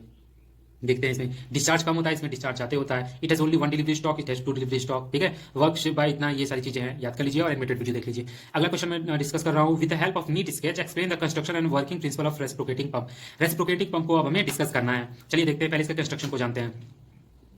अ reciprocating pump consist of a piston और a plunger inside a cylinder. Reciprocating pump क्या होता है, सिलेंडर के अंदर पिस्टन और प्लंजर होते हैं। Piston is connected to the crankshaft, crankshaft से कनेक्ट होता है। Suction and delivery pipes are connected to, किससे क्या क्या कनेक्टेड है अभी मैं फिगर में देख रहा हूं, जो जिस फिगर में बताऊंगा वही सारी चीज यहाँ पे लिखा हुआ है, कैसे कनेक्ट रहेगा और कैसे क्या क्या उसके अंदर पार्ट है। वर्किंग उसका क्या है, रेसिप्रोकेटिंग पंप का, ये reciprocating pump consist of piston, ये भी वही चीज दिया हुआ है, वर्किंग में लिखा है। अब हम बढ़ते हैं फिगर की तरफ। इसके फिगर को आप एक बार देख लीजिए, कभी आपको नहीं भूलेगा, एक बार फिगर को आप समझ लीजिए, ठीक है। देखिए, ये हमारे पास एक है रेसिप्रोकेटिंग पंप, रेसिप्रोकेटिंग पंप हमारे पास है, ये डिलीवरी पाइप, जैसे आप मैं आपको समझाता हूं, आप देखें वो सरकारी पाइप हैंडपंप जो होता है, जो चलाते हैं ना, उसमें भी होता है। अब उसको एनिमेटेड वीडियो आप देखेंगे तो समझ जाएंगे। देखिए यहाँ पे डिलीवरी पंप है, डिलीवरी पंप यहाँ से पानी निकलेगा हमारा बाहर, ये हमारे पास सिलेंडर लगा हुआ है, ठीक है, ये पिस्टन है, ये रेसिप्रोकेटिव मोशन करेगा। ये हमारे पास एक वॉल्व है जो जिसका नाम है डिलीवरी वॉल्व, वॉल्व खुलेगी तो पानी ऊपर जाएगा। ये है सक्शन वॉल्व, यहाँ से वॉल्व खुलेगी तो ये पानी ऊपर जाएगा, ठीक है। सक्शन पाइप, संप, ये संप है हमारे पास, ये सक्शन पाइप है, ये डिलीवरी पाइप है। ये देखिए पिस्टन है हमारे पास, ये सिलेंडर है, ये पिस्टन, ये सिलेंडर, कनेक्टिंग रॉड है, ये क्रैंक है, ठीक, ये आप डायग्राम याद कर लीजिए। अब इसमें कैसे कैसे ये सारा कनेक्ट है, वही सारा चीज कंस्ट्रक्शन में दिया हुआ है कि क्रैंक के साथ कनेक्टिंग रॉड कनेक्ट है। कनेक्टिंग रॉड किससे कनेक्ट है? अरे पिस्टन रॉड से कनेक्ट है। पिस्टन रॉड किससे कनेक्ट है? पिस्टन से कनेक्ट है। पिस्टन किसके अंदर है? सिलेंडर के अंदर है। यही सारी चीज कंस्ट्रक्शन में दिया हुआ है। इसके वर्किंग क्या है देखते हैं। As the crank move outward, अगर क्रैंक आउटवर्ड मूव करता है ए से सी की तरफ, the piston move toward right in the cylinder causing a vacuum in the cylinder. तो जब ये पिस्टन बाहर जाएगा तो इसके अंदर क्या होगा? वैक्यूम क्रिएट होगा। ठीक, वैक्यूम क्रिएट होगा। Due to the pressure difference between the pump and the cylinder, liquid is drawn into the cylinder through the non return suction valve. During this outward stroke the delivery valve remove close. अभी देखिए piston बाहर आएगा, फिर piston vacuum create कर दिया। अब piston क्या करेगा? जब अंदर की तरफ धक्का देगा, तो अंदर की तरफ जब धक्का देगा तो ये डिलीवरी वाल्व क्या है हमारा? डिलीवरी वाल्व ओपन होगा और यहां से पानी बाहर निकलेगा। देखिए यहाँ पे लिखा है during the outward stroke, outward stroke के दौरान the delivery valve remain close, delivery valve close रहेगा आउटवर्ड स्ट्रोक की तरफ। आउटवर्ड स्ट्रोक यानी कि जब ये पीछे जाएगा, ठीक है, जब पीछे जाएगा तो ये क्लोज रहेगा वाल्व, और जब अंदर धक्का देगा तो ये खुल जाएगा और ये पानी बाहर निकलेगा यहाँ से। During the return stroke the crank C A, अब सी से ये जब आ रहा है the piston move forward the left causing and increase in pressure. ये सारी चीज दी हुई है, आप एक बार पढ़ लीजिए, इसका वर्किंग सिंपल है, आप समझ आएंगे। अगले क्वेश्चन की तरफ बढ़ते हैं। Derive the expression for discharge, work done and power of single acting reciprocating pump। ये क्वेश्चन तो आएगा ही नहीं एग्जाम में, देख लीजिए फिर भी। देखिए यहाँ पे ये पहले तो आप याद कर लीजिए किसको क्या कहते हैं। अब देखिए डिस्चार्ज हमारे पास एरिया इंटू स्ट्रोक लेंथ, ये फॉर्मुला है, एरिया ए स्ट्रोक लेंथ है। Q equal to discharge in one revolution into number of revolution per second. ये क्वेश्चन आप फॉर्मुला याद करिए। अब इसमें क्या करेंगे, हम वैल्यू को पुट कर देंगे। ALN/60, ALN/60 ये हमारे पास हो जाएगा क्या? डिस्चार्ज ऑफ पंप पर सेकंड। एक सेकंड में पंप का डिस्चार्ज कितना हो रहा है ये हमारे पास है। अब वेट का देखते हैं, वेट ऑफ वाटर डिलीवर पर सेकंड कितना हो रहा है, तो W = ρg Q, तो ρg Q की जगह पे हमारे पास वैल्यू है ALN/60, ठीक है। अब वर्क डन पर सेकंड देखेंगे तो ρg ALN/60 HS plus HG, ये इक्वेशन है हमारे पास। इक्वेशन बन के आ गया। अब पावर रिक्वायरमेंट देखते हैं क्या होता है, तो पावर हम P = वर्क डन पर सेकंड बाई 1000 करेंगे। P = ये इक्वेशन हमारे पास वर्क डन की, ये इक्वेशन बन के आया है बाई 6000000 किलो वाट। ओके, ये कैसे आया है आप बोलेंगे कि ये कैसे आ रहा है? यहाँ पे आप देखिए 60 है, ये इक्वेशन जब यहाँ पे पुट किए हैं तो ये 60 का वैल्यू 1000 से इंटू होगा, 1000 से इंटू होगा तो 60000 हो जाएगा। इस इक्वेशन को आप याद रखिए, इस इक्वेशन को याद रखिए। बढ़ते हैं अगले क्वेश्चन की तरफ। अगला क्वेश्चन हमारा derive an expression for discharge work done and power for double acting pump. Double acting pump के लिए हमें डिस्चार्ज वर्क डन और पावर को निकालना है, ये हमें डिराइव करना है। तो चलिए देखते हैं इसको। Late consider capital is the diameter of piston and small is the diameter of piston rod. ठीक, पिस्टन रॉड का ये डायमीटर है और कैपिटल ही पिस्टन का डायमीटर है। एरिया हमारे पास हो जाएगा π/4d square, A1 = π/4d square. Area पहला A1 निकालेंगे हम तो क्या हो जाएगा π/4d square minus π/4d square. ये क्यों कर रहे हैं हम? क्यों कर रहे हैं? क्योंकि दो डायमीटर को हम बीच का इसके एरिया निकाल रहे हैं, तो capital D square small D square, इसको दोनों को हम एरिया को माइनस कर रहे हैं। हमारे पास क्या बन जाएगा π/4d square minus small D square. अब देखते हैं volume of water discharge in one revolution of crank. Crank जब एक रिवोल्यूशन कर रहा है तो कितना पानी डिस्चार्ज हो रहा है? A into stroke length into A into stroke length plus A1 into stroke length, ठीक है। A into stroke length plus A1 into stroke length, तो A का value A, stroke length L हो गया, plus A1 into stroke length L, ठीक है। तो हमारे पास ये इक्वेशन बन के आ जाएगा। दोनों का वैल्यू हम इसमें देखिए दिया हुआ है ना, इसको पुट करेंगे तो हमारे पास ये इक्वेशन बन के एक आ जाएगा। ठीक, A की वैल्यू रखेंगे, A1 की वैल्यू रखेंगे। A1 की वैल्यू ये है, A की वैल्यू ये है। आगे देखते हैं क्यू डिस्चार्ज अगर निकालते हैं तो volume of water discharge into number of revolution. तो वॉल्यूम ऑफ वाटर डिस्चार्ज हमारे पास क्या हो जाएगा और इंटू करेंगे नंबर ऑफ रिवोल्यूशन। तो नंबर ऑफ रिवोल्यूशन हमारे पास n/60 है। वॉल्यूम ऑफ वाटर डिस्चार्ज हमारे पास ये निकल के आया है। देखिए आप निकाले ना वॉल्यूम ऑफ वाटर डिस्चार्ज, तो ये इस वैल्यू को पुट करेंगे तो क्यू की इक्वेशन हमारे पास ये हो गया। अब देखते हैं स्मॉल डी जो है बहुत बहुत छोटा है डी से, कैपिटल डी से, तो क्या हो जाएगा? डी को हम निग्लेक्ट कर देंगे, ठीक है। डी को हम निग्लेक्ट कर देंगे, तो निग्लेक्ट करने के बाद से क्या होगा हमारे पास? स्मॉल डी की वैल्यू हट जाएगी और इक्वेशन हमारे पास ये बन के आ जाएगा, ठीक है। अब W निकालते हैं, वेट ऑफ वाटर डिलीवर पर सेकंड। पानी हमारे पास, पानी का वजन कितना डिलीवर हो रहा है एक सेकंड में, ρg Q। इक्वेशन आपको पता है फॉर्मूला, Q की वैल्यू पुट कर देंगे। यहाँ पे ρg है, Q का वैल्यू यहाँ से निकल क्या है ALN/60। इस छोटा वाला जो यहाँ पे देखिए 2ALN/60, तो इस वैल्यू को हम इसमें पुट कर देंगे, ठीक है। आगे देखते हैं वर्क डन पर सेकंड निकालने के लिए WHF प्लस HD, याद है ना equation, WHS plus HD। Equation को रखेंगे, W का वैल्यू देखिए यहाँ पे है, इसको रख देंगे, HS ST को ऐसे ही लिख देंगे। पावर रिक्वायर, पावर निकालेंगे तो P work done by P का इक्वेशन ये निकल गया। सॉरी, एक बात आप याद रखिए, जो इस डेरिवेशन में P W और इसके वर्क और वेट, ये सारी चीजें जो इक्वेशन निकल रही है ना, इसको आप एकदम याद कर लीजिए, सारे न्यूमेरिकल्स में ये इसका यूज आएगा। अगला हमारे पास क्या है, give the curve showing the variation of discharge with crank angle for double acting reciprocating pump. Double acting reciprocating pump के लिए हमें एक कर्व ड्रॉ करना है, ठीक है, जिसमें कि हमें दिखाना है कि डिस्चार्ज विद क्रैंक एंगल, इसे हमें दिखाना है। तो चलिए देखते हैं, फिगर को हम डिस्कस कर लेते हैं, थ्योरी तो आप खुद पढ़ लेंगे। देखिए हम क्या करेंगे, QD और एक क्रैंक एंगल का एक एक्सिस खींचेंगे। इस एक्सिस को खींचने के बाद से दो कर्व बना देंगे। दो कर्व बनाने के बाद इसका जो सेंटर होगा वहां से हम डॉटेड लाइन से इसको नीचे इंक्लाइन करा देंगे। तो जहां पे इंक्लाइन कराएंगे वो 90 डिग्री है, फिर जो बीच वाला पॉइंट है वो 180, फिर उसके बाद मतलब कि 90 डिग्री पे ये डिवाइड किया गया है। 1 2 3 4 चार पार्ट में डिवाइड हो जाएंगे। अब पहला वाला क्या है, हमारे पास सक्शन है, पहला जो है उसका नाम है सक्शन और दूसरा है डिलीवरी कर्व, ठीक है। और ये हो गया हमारे पास डबल एक्टिंग कर्व का हमारे पास डायग्राम हो गया। अब ये आप जो थ्योरी दिया हुआ है ना, इस थ्योरी को आप पढ़ेंगे तो आपको समझ में आ जाएगा क्या क्या इसमें, ये जो डायग्राम जो बना है सेम वही चीज इसमें बताएगा। आप इसको एक बार पढ़ लीजिएगा। बढ़ते हैं अगले क्वेश्चन की तरफ। अगला क्वेश्चन है हमारे पास, डिफाइन द फॉलोइंग टर्म। अब देखिए ये जो चीज है, ये क्वेश्चन है ना, इसको आप पढ़ लीजिए, 2 नंबर में आएगा जरूर, 2 नंबर में आ सकता है ये। अगर मैं कह दूंगा 100% आएगा तो आप कहेंगे फिर आकर के अगर ना आए एग्जाम में कि सर आप बोले थे आएगा बट आया ही नहीं, तो इसलिए मैं कह दे रहा हूँ इंपॉर्टेंट है।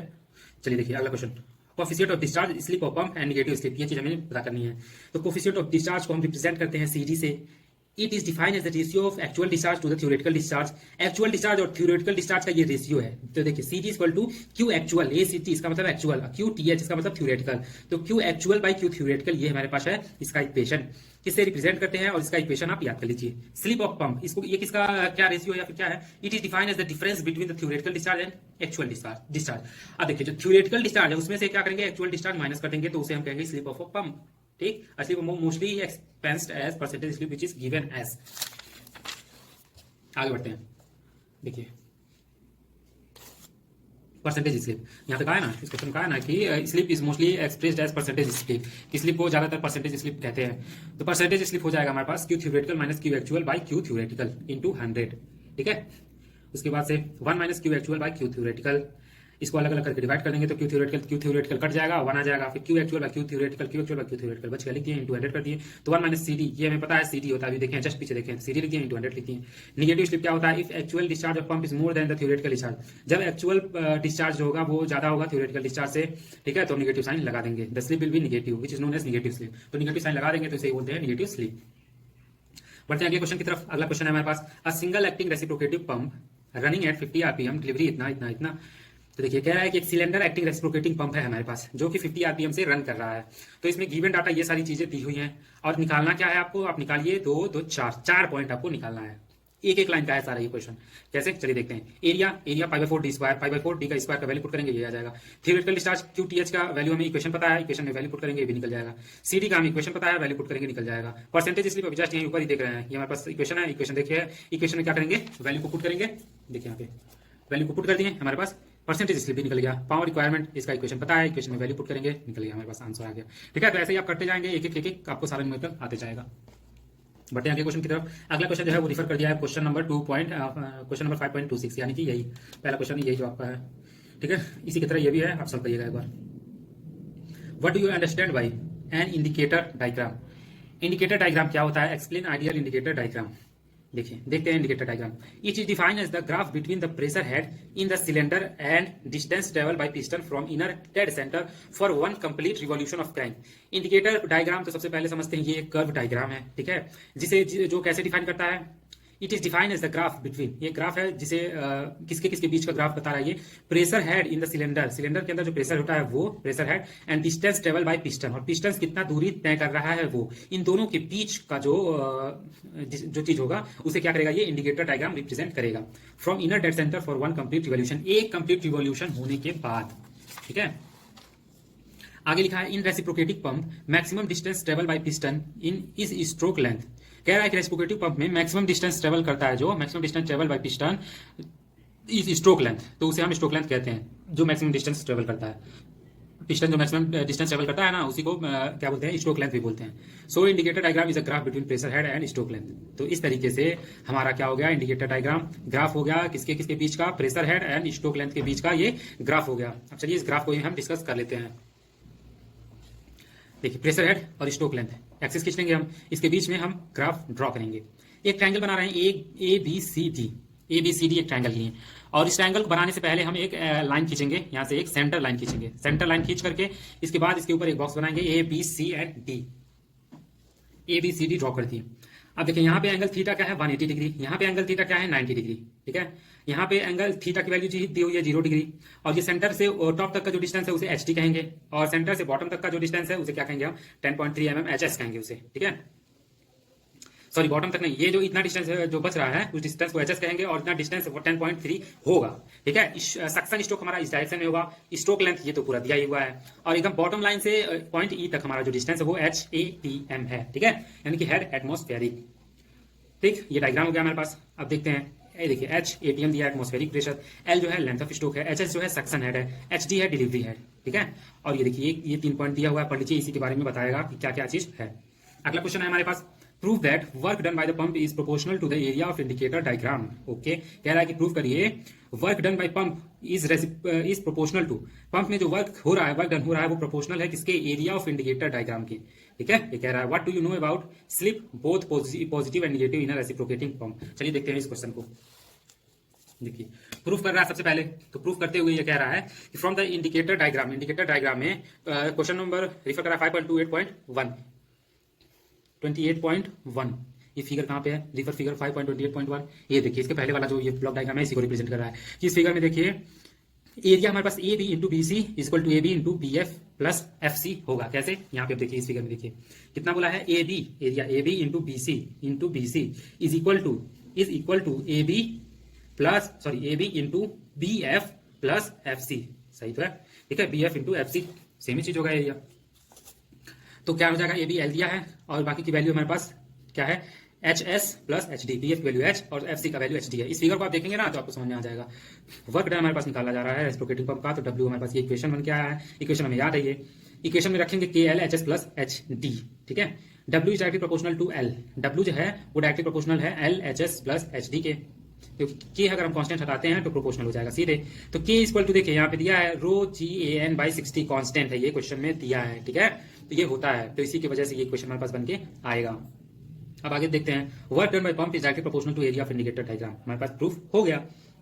अगला जो दिया है क्वेश्चन नंबर 5.25 को, स्लिप, स्लिप के बारे में पूछ रहा है, अभी हम डिस्कस किए स्लिप क्या होता है, तो पीछे आप देख लीजिए क्वेश्चन नंबर 25 को। आगे बढ़ते हैं, अगला क्वेश्चन की तरफ चलते हैं, अगले क्वेश्चन की तरफ। अगला क्वेश्चन हमारे पास, derive an expression for accelerating head in reciprocating pump assuming piston motion by SHM. SHM is simple harmonic motion. हमें डिराइव करना है कि एक एक्सप्रेशन को accelerating head in reciprocating pump, reciprocating pump में एक्सिलरेटिंग को हमें एक्सिलरेटिंग हेड को डिराइव करना है। Assume piston motion is SHM, assume करना है कि पिस्टन का जो मोशन है वो सिंपल हार्मोनिक मोशन है। सबसे पहले तो हम सारी वैल्यू को देख लेंगे क्या क्या है, इसको क्या क्या बोलेंगे। ओमेगा को angular speed, A area, small A area of pipe, L length of pipe, R radius of crank, theta angle of turn by crank, again theta equal to W2, इसका इक्वेशन हमारे पास W2 है। ठीक है, let x is the distance travel by the piston as show in figure 5.30.1। 5.30.1 देखिए दिया है figure 5.30.1। देखते हैं फिगर में इसके क्या दिया है। देखिए ये फिगर है हमारे पास 5.30.1, देख लीजिए एक रेसिप्रोकेटिव पंप है, यहाँ पे पिस्टन लगाया है। ठीक है, पिस्टन मोशन करेगा, ये हमारे पास बाकी इसका मैकेनिज्म है। ठीक, ये फिगर को आप माइंड में रखिए और चलते हैं क्वेश्चन की तरफ। तो क्या होगा यहाँ पे, x equal to distance EF is equal to AO minus FO equal to R minus R cos theta हो जाएगा, डिस्टेंस AF हो जाएगा। तो AF जो है वो क्या क्या है, देखिए A और F, AF क्या क्या है, AF है हमारा AO minus FO, AO minus FO, AO minus FO। ठीक, और क्या है आगे, R minus R cos theta, जाहिर सी बात है। तो यहाँ पे क्या हो जाएगा, R माइनस ये डिस्टेंस हमारे पास R है माइनस R cos थीटा, ये देखिए एंगल थीटा है तो R cos थीटा। ठीक, ये क्वेश्चन है, इसको आप देखेंगे वीडियो को आपको समझ में आ जाएगा। देखिए यहाँ पे सारी वैल्यू दी हुई है कि क्या क्या फिगर में दिया हुआ है। अब हमारे पास आ गया x equal to R minus R cos omega T, theta की वैल्यू हमारे पास ओमेगा टी है, यहाँ दिया हुआ है तो ओमेगा टी पुट कर देंगे। अब क्या करेंगे, डिफरेंशिएट करेंगे इसको, इस इक्वेशन नंबर 5.30.1 इस इक्वेशन को डिफरेंशिएट करेंगे टी के रिस्पेक्ट में। तो क्या होगा हमारे पास, इक्वेशन को डिफरेंशिएट करेंगे तो यहाँ पे आएगा v equal to dx by dt equal to d by dt r minus r cos omega t। x की वैल्यू हमारे पास r minus r cos omega t है, तो इसको डिफरेंशिएट करेंगे इसको, तो हमारे पास आएगा 0 minus r minus sine omega t, value आ गई r omega sine omega t। ठीक है, एज पर कंटिन्यूटी इक्वेशन के according the volume of water flowing into cylinder, the volume of water flowing into cylinder per second is equal to the volume of water flowing from the pipe per second. देखिए यहाँ पे दे दिया है velocity of water in cylinder into area of cylinder किसके बराबर है, velocity of water of pipe into area of pipe के बराबर है, यानी कि VA बराबर स्मॉल VA है। ठीक, तो V का value VA by A, equation आप पुट करेंगे A by A into V को अगर अलग करते हैं तो हो जाएगा A by capital A by small a, और V का वैल्यू हमें पता है R omega sine omega T। ठीक है, तो इस तरीके से हमारा ये इक्वेशन बना एक। आगे क्या कह रहा है, acceleration of water in pipe is obtain bye differentiating equation इतना विद रिस्पेक्ट टू टी। अब इस इक्वेशन को टी के रिस्पेक्ट में फिर डिफरेंशिएट करेंगे तो हमारे पास ये इक्वेशन बन के आएगा। देखिए ये आ गया इक्वेशन। फिर अब क्या है, mass of water in pipe is equal to rho into volume of water in pipe है, तो रो हमारे पास ये है, वॉल्यूम इन पाइप हमारे पास ये है इसका इक्वेशन। अब क्या करेंगे, इसको इक्वेशन में बदलेंगे, rho A L area into length, A L equal to rho A L हो गया। अब क्या करेंगे, for required for acceleration of water in pipe mass of water in pipe into acceleration of pipe की equation देखिए। For required acceleration के लिए क्या होगा हमारे पास equation, P A rho A L capital A by small A R omega square cos omega T, ठीक है। अब क्या करेंगे, now intensity of pressure due to acceleration क्या होगा, force required of acceleration by area of pipe. Equation ये रखिए, आप देखिए इक्वेशन है, अलग अलग इक्वेशन आप रखिए। तो हमारे पास अब इसको सॉल्व करेंगे तो हमारे पास आ गया ये इक्वेशन। कैसे, ओमेगा टी की जगह पे थीटा रख दीजिए, ओमेगा टी की जगह पे थीटा रख दीजिए, बाकी सारा सेम है। आगे बढ़ते हैं। आगे अगर देखते हैं हम प्रेशर हेड निकालना है तो प्रेशर हेड का हमें फॉर्मूला पता है, फॉर्मूले को हम पुट करेंगे रखेंगे तो हमारे पास एच ए प्रेशर हेड ये निकलेगा, ठीक है। एच ए का इक्वेशन ये निकल गया। अब pressure head due to acceleration कह रहा है, एच ड्यू टू एक्सेलरेशन, तो L S by G capital A by small A S small R omega square cos theta. अब एच ए डी क्या हो जाएगा, एच ए डी हमारे पास हो जाएगा L D by G A capital A by small A D R omega square cos theta. For maximum pressure head, maximum pressure head के लिए क्या होगा, कॉस थीटा इक्वल टू 1। मैक्सिमम प्रेशर हेड के लिए कॉस थीटा 1 हमेशा होगा, तो एच ए मैक्सिमम की value L by G A by A R omega square हो गई, ठीक है। अब हम डिस्कस करेंगे अगला question, what is the effect of acceleration in suction and delivery pipes on indicator diagram. Indicator diagram में हमें क्या शो करना है, what is the effect of acceleration, acceleration पे क्या इफेक्ट पड़ेगा in suction and delivery pipe, suction और delivery pipe पे, ठीक है। सबसे पहले हम क्या करेंगे, सबसे पहले हम इंडिकेटर डायग्राम को बना लेंगे। कैसे बनाएंगे, पिछला वाला मैंने जो डायग्राम बनाया था सेम वही डायग्राम पहले बनाएंगे हम, ठीक है। ये देखिए ए बी सी डी, इस ट्रायंगल को भी बना लेंगे, इस स्क्वायर को भी बना लेंगे, बीच में एक लाइन हम खींच देंगे। याद रखिए एकदम सेंटर में नहीं होना चाहिए, सेंटर से थोड़ा नीचे ही है, ठीक है। ऊपर वाले को डिस्टेंस को एच डी और नीचे वाले डिस्टेंस को एच एस, ठीक है। और उसके बाद क्या करेंगे हम, अब यहां से एक थोड़ा नीचे डिस्टेंस लेकर के ए डैश पॉइंट लेंगे। फिर एक जैसे कि एक ट्रायंगल टाइप का तिरछा जो ट्रायंगल होता है ना, ये बनाया है देखिए, A dash B dash C dash D dash, चारों कोने पे इसको थोड़ा थोड़ा डिस्टेंस दे करके। तो ये जो नीचे वाला डिस्टेंस है इसको एच ए एस हम लिए हैं, ठीक है। ये पूरा बेस नीचे से लेंथ वाले लाइन से, एक्सिस वाली लाइन से ये पूरा ये बीच वाला जो लाइन है यहाँ तक हम हमारा है एच एटीएम, एच एटमॉस्फेरिक है, और इसके ऊपर वाला एच डी है, आपको पता है। और ये जो एंगल नीचे आ रहा है वो हमारा है एच ए डी, ठीक है। तो ये फिगर हम करेंगे इसमें, ये हम इंक्रीज किए हैं, A dash B dash C dash and D dash. आगे चलते हैं, आगे देखिए द एक्सीलरेशन हेड क्या होता है, एच ए एस, इसका फॉर्मूला ये है, ठीक है। फॉर्मूले को बस याद करिए, निगेटिव प्रेशर का फॉर्मूला ये, एब्सोल्यूट प्रेशर का फॉर्मूला एच एब्सोल्यूट का ये, इस तीनों फॉर्मूले को आप याद करिए, क्वेश्चन में आएगा ये, क्योंकि ये डेरिवेशन है, ठीक है। At the middle of the suction stroke के मिडल में क्या होगा, एक्सीलरेशन हेड 0 हो जाएगा, निगेटिव प्रेशर हमारा एच एस रहेगा, ठीक है। एब्सोल्यूट प्रेशर हमारा क्या हो जाएगा, H atmospheric minus H S. ये बात हमेशा याद रखिए आप, ये बहुत जगह आपको देखने को मिलेगा, मैं आपको बताऊंगा, ठीक है। ये हमारे पास अगर एच एस है तो एब्सोल्यूट प्रेशर क्या हो जाएगा, एच एटमॉस्फेरिक में से एच एस माइनस कर देंगे तो हमारे पास एब्सोल्यूट प्रेशर निकल जाएगा। अब देखिए एक्सीलरेशन एच ए एस हमारे पास ये है, निगेटिव हमारे पास ये बन के आया, एच एटमॉस्फेरिक की देखिए absolute pressure H atmospheric minus H S की वैल्यू, ये सारी एच एस की वैल्यू यहाँ पे रखी हुई है, देखिए एच ए एस का वैल्यू रखा हुआ है, ठीक है। Effect of acceleration in the delivery pipe, क्या क्या इफेक्ट पड़ेगा डिलीवरी पाइप में। In the beginning of delivery stroke the liquid is the delivery pipe is accelerated while eight the end of the delivery stroke the liquid is retarded. Starting में accelerate होगा और last में क्या होगा, retarded होगा, ठीक। अगला L D and A D are the length of cross section, इसका क्रॉस सेक्शन का लेंथ है। बिगिनिंग में क्या होगा पहले देखते हैं, at the beginning of the delivery stroke के बिगिनिंग में प्रेशर हमारा ये हो जाएगा, ये equation H D plus H A D equal to this. Middle में हमारा क्या हो जाएगा, प्रेशर हेड क्या हो जाएगा, एच डी। इंड में हमारा प्रेशर हेड क्या होगा, H D minus this equation, okay. H atmospheric plus absolute pressure, H atmospheric minus होगा ना यहाँ पे, देखिए माइनस क्यों नहीं होगा, क्योंकि ये साइन जो हमारा दिया है ये निगेटिव में दिया है, ठीक है। डिलीवरी देखिए, डिलीवरी कर रहे हैं ना, तो डिलीवरी में साइन निगेटिव में नहीं पॉजिटिव लगेगा, ठीक है। तो H atmospheric plus H D minus ये वाला वैल्यू जो है हमारा यहाँ पे रख दिए हैं, ठीक। आगे देखते हैं अगला question, find the expression for the head loss due to friction in suction and delivery pipe. Expression में फाइंड करना है किसके लिए, head loss due to friction suction and delivery pipe. Friction in suction, friction जो लग रहा है किसमें, सक्शन और डिलीवरी पाइप में, तो उसके लिए हमें हेड लॉस ज्ञात करना है, यानी कि फाइंड करना है, यानी कि फ्रिक्शन के रिलेटेड में सारी चीज फाइंड करनी है हमें। पहला देखते हैं expression for head loss due to friction, friction के कारण हेड लॉस जो होगा उसको हम पहले देखते हैं। तो देखिए v equal to capital A by small A R omega sine theta, A equal to area हमारा A small area of pipe है, आर हमारा रेडियस है, एच एफ की वैल्यू ये होती है, इक्वेशन ये होता है, फॉर्मूला आप याद करिए। इसमें अब वैल्यू को पुट करेंगे, वी की वैल्यू जो है यहाँ पे, वी की वैल्यू को पुट कर देंगे यहाँ पे। एच एफ में देखिए इसको सॉल्व करेंगे, स्क्वायर लगाएंगे, ठीक। स्क्वायर लगाने के बाद से क्या होगा, ये सबसे पहले देखिए वैल्यू को सब्स्टिट्यूट किए, एच एफ हम ये निकाले ना, अब लॉस ऑफ हेड निकालेंगे, यानी कि H F S, S means loss of head, ठीक है, एस मिस सक्शन, ठीक है, S miss suction, H F S. तो देखिए यहाँ पे एल पे एस लगा देंगे, डी पे एस लगा देंगे, ए पे एस लगाए हैं, ठीक है, ये किए हैं बस। फिर लॉस हेड पे क्या किए हैं हम, डी लगा दिए हैं सब पे, बाकी सब चीज सेम है, ठीक। दूसरा है effect of friction in suction and delivery pipe on indicator diagram. Indicator diagram पे हमें क्या करना है कि फ्रिक्शन का इफेक्ट क्या हो रहा है सक्शन और डिलीवरी पाइप पे। तो चलिए देखते हैं। सबसे पहले हम ये डायग्राम बनाएंगे, ये ग्राफ बनाएंगे। ये देखिए ए बी सी डी हमारे पास ये बॉक्स टाइप का रेक्टेंगल है, ठीक है। अब यहाँ से एक पैराबोला नीचे और पैराबोला ऊपर इस सेक्शन पे बना लेंगे, सारे सबका डायमेंशंस लिख लेंगे। अब यहाँ पे eight the beginning of suction of delivery stroke, इस बिगिनिंग पे हमारा थीटा क्या है, थीटा इक्वल टू 0 है, साइन थीटा इक्वल टू 0 हो जाएगा, एच एफ एस 0 हो जाएगा, एच एफ टी भी 0 है, there is no loss of head due to friction. Starting में कोई लॉस नहीं है। मिडिल में क्या हो जाएगा हमारा, थीटा 90 डिग्री हो जाएगा और थीटा की साइन थीटा की वैल्यू 1 हो जाएगी, यानी कि साइन 90 डिग्री की वैल्यू 1 हो जाएगी। एच एफ एस की हमारे पास इक्वेशन है, ये इक्वेशन में क्या है आपको याद की इक्वेशन, उस इक्वेशन में हम वैल्यू को वी की वैल्यू देख रहे हैं, ये रखे हुए हैं, ठीक। आगे क्या कह रहे हैं, at the end of suction, suction के एंड में थीटा 180 होगा तो साइन थीटा हमारे पास 0 हो जाएगी, H F S and H F D भी 0 हो जाएगा, ठीक। यही हमारे पास इस क्वेश्चन में कहा है। So the effect of friction on the indicator diagram. अगला क्वेश्चन हमारे पास है, देखिए क्रॉस लगा हुआ है, इसका मतलब आप समझ चाहिए, ठीक है, फिर भी मैं देखता हूं। Draw the indicator diagram for reciprocating pump considering acceleration at friction head in suction and delivery pipe and find expression for the work done for a single pump. Single pump के लिए हमें एक्सप्रेशन फाइंड करना है। सबसे पहले H A की equation पे ध्यान दीजिए। अब सक्शन स्ट्रोक में क्या होगा, सक्शन स्ट्रोक में हमारे पास हो रहा है एच ए एस का हम वैल्यू यहाँ पे लिखे हैं, एच एफ एस 0 हो गया है, ठीक है। प्रेशर है पहले मैं आपको बता दूं 1 2 3 पॉइंट, सक्शन स्ट्रोक में 3 पॉइंट, सक्शन स्ट्रोक में 3 पॉइंट, पहला बिगिनिंग में, दूसरा मिडल में और तीसरा एंड में, ठीक है। ये 3 चीज याद होगा आपको। एच एस की इक्वेशन आप याद कर लीजिए, ये इक्वेशन, ठीक। एच एफ एस यहाँ पे 0 हो जाएगा बिगिनिंग वाले पे। बिगिनिंग वाले पे pressure head in the cylinder क्या होगा, H S plus H A S, ठीक है। तो ये हमारे पास इक्वेशन बनेगा एब्सोल्यूट प्रेशर का, H A T minus H S plus H A S. देखिए एब्सोल्यूट प्रेशर मैंने बताया था ना, एब्सोल्यूट वैल्यू जो होगा एच एटमॉस्फेरिक में से जो वैल्यू रहेगा माइनस कर देंगे। हमारे पास ये वैल्यू है, ठीक है, प्रेशर की ये वैल्यू है, तो एब्सोल्यूट प्रेशर हमें निकालना है, तो हम एच एटमॉस्फेरिक में से इस वैल्यू को माइनस कर देंगे, ठीक है।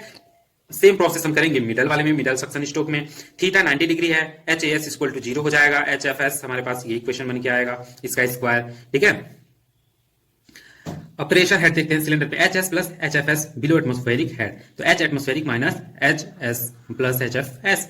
इंड पे हमारा थीटा 180 होगा, तो H S is equal H A S is equal to हमारे पास हो जाएगा minus L S by G A by A S omega square R, and H F S हमारे पास 0 हो जाएगा। प्रेशर हेड क्या हो जाएगा, H S minus H A S हो जाएगा। आगे देखते हैं, देखिए एब्सोल्यूट करेंगे तो एच एटमोस्फेरिक में से माइनस किए हैं, ठीक है, एच एटमॉस्फेरिक में से हम माइनस कर दिए हैं इसको, हमारे पास एब्सोल्यूट का वैल्यू निकल गया है। अगला है ड्यूरिंग डिलीवरी स्ट्रोक। अब देखिए पहला हमने पढ़ा सक्शन स्ट्रोक, अब डिलीवरी स्ट्रोक पे पढ़ रहा है। डिलीवरी स्ट्रोक पे भी पहला देखिए beginning, middle and and 3 point पे दिया है। आप ये पहले फिगर बनाइए, कर्व डायग्राम बनाइए। देखिए यहाँ पे तिरछा वाला है ना, तिरछा वाला है ट्रायंगल। अब इसमें ये पैराबोला खींच दिया है, पैराबोला खींच दिया है, तो पहले इसका एरिया निकालेंगे और फिर पैराबोला का एरिया और फिर दोनों का एरिया हम ऐड कर देंगे, तो टोटल एरिया हमारा निकल जाएगा, ठीक है। तो यहाँ पे देखिए एच ए डी हम निकाल रहे हैं यहाँ पे, तो ये हमारे पास इक्वेशन है, एच एफ डी 0 हो गया हमारे पास, तो प्रेशर हेड हमारे पास H D plus H A D आएगा, ठीक है। तो एब्सोल्यूट हमारे पास इतना आएगा, ठीक। अब देखिए यहाँ पे देखिए सारा प्लस हो रहा है ना, सारी देखिए यहाँ प्लस हो रहा है ना, तो ड्यूरिंग डिलीवरी स्ट्रोक में प्लस होता है, मैंने बताया था अभी पीछे, प्लस प्लस, देखिए प्लस हर जगह प्लस। सेम वो जो प्रोसेस लगाया यही प्रोसेस इसमें लगाएंगे हम, तो हमारे पास सारे की इक्वेशंस निकल के आ जाएंगे।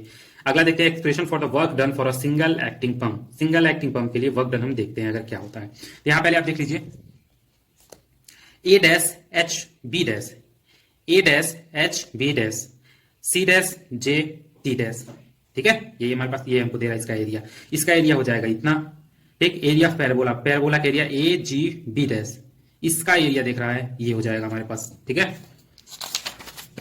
सेम तरीके से सेम एकदम देखेंगे, तो इस इक्वेशन को हम सॉल्व किए तो हमारे पास 2/3 एल एच एफ एस आ गया।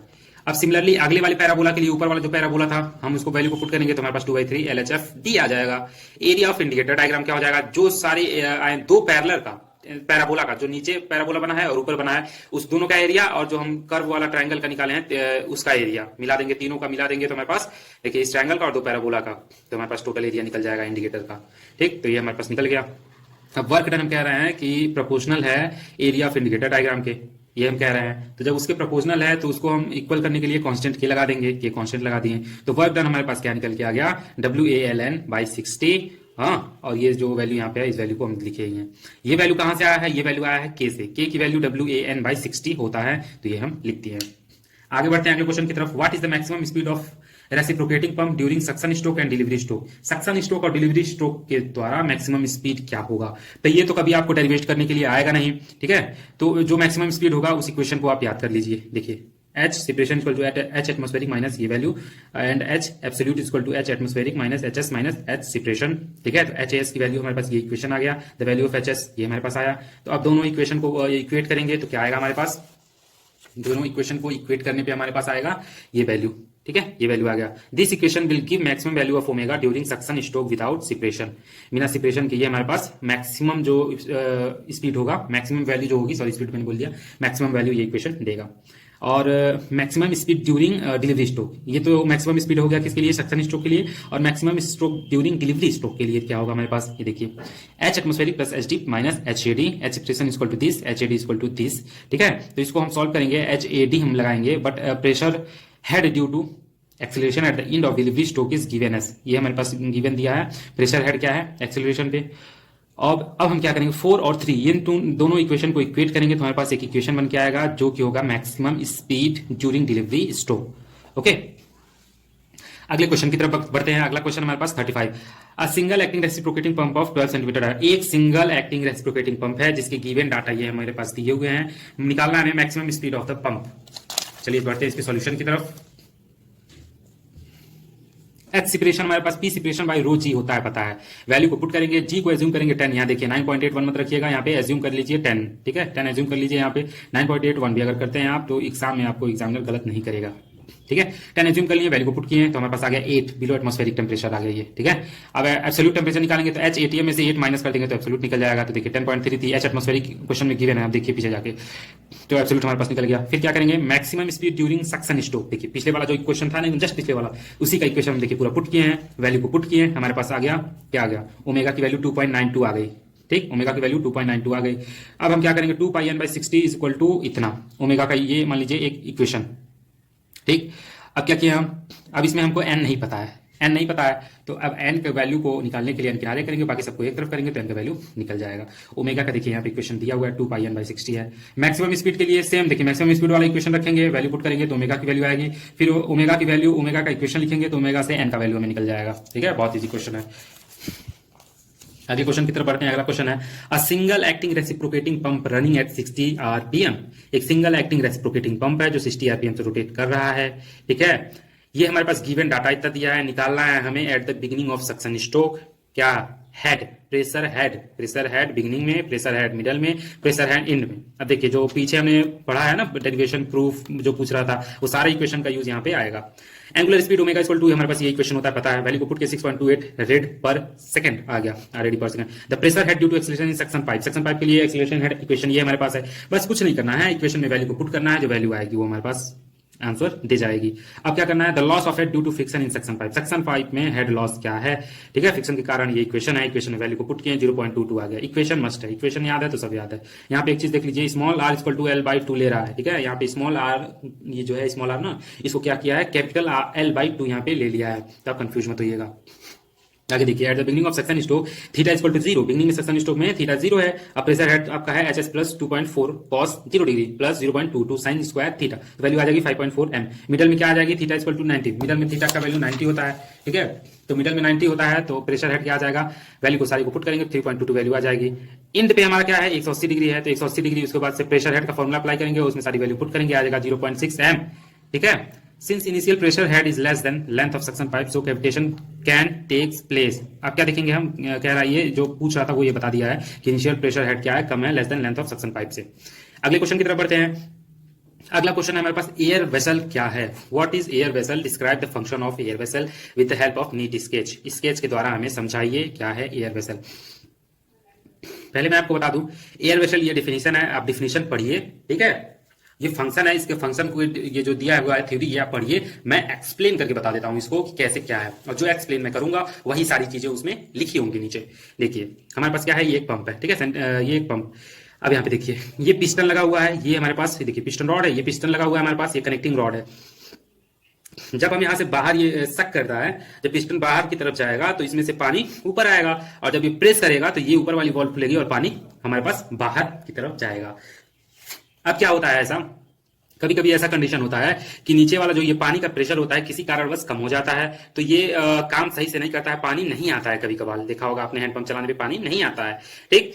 और कभी कभी ऐसा होता है कि पानी इसमें रहता है, धक्का देते हैं हम, तो यहाँ पे पानी किसी कारणवश इसका भी प्रेशर यहाँ पे भी कम हो जाता है, पानी ढंग से नहीं जाता है, ऊपर ही नहीं जाता है। तो क्या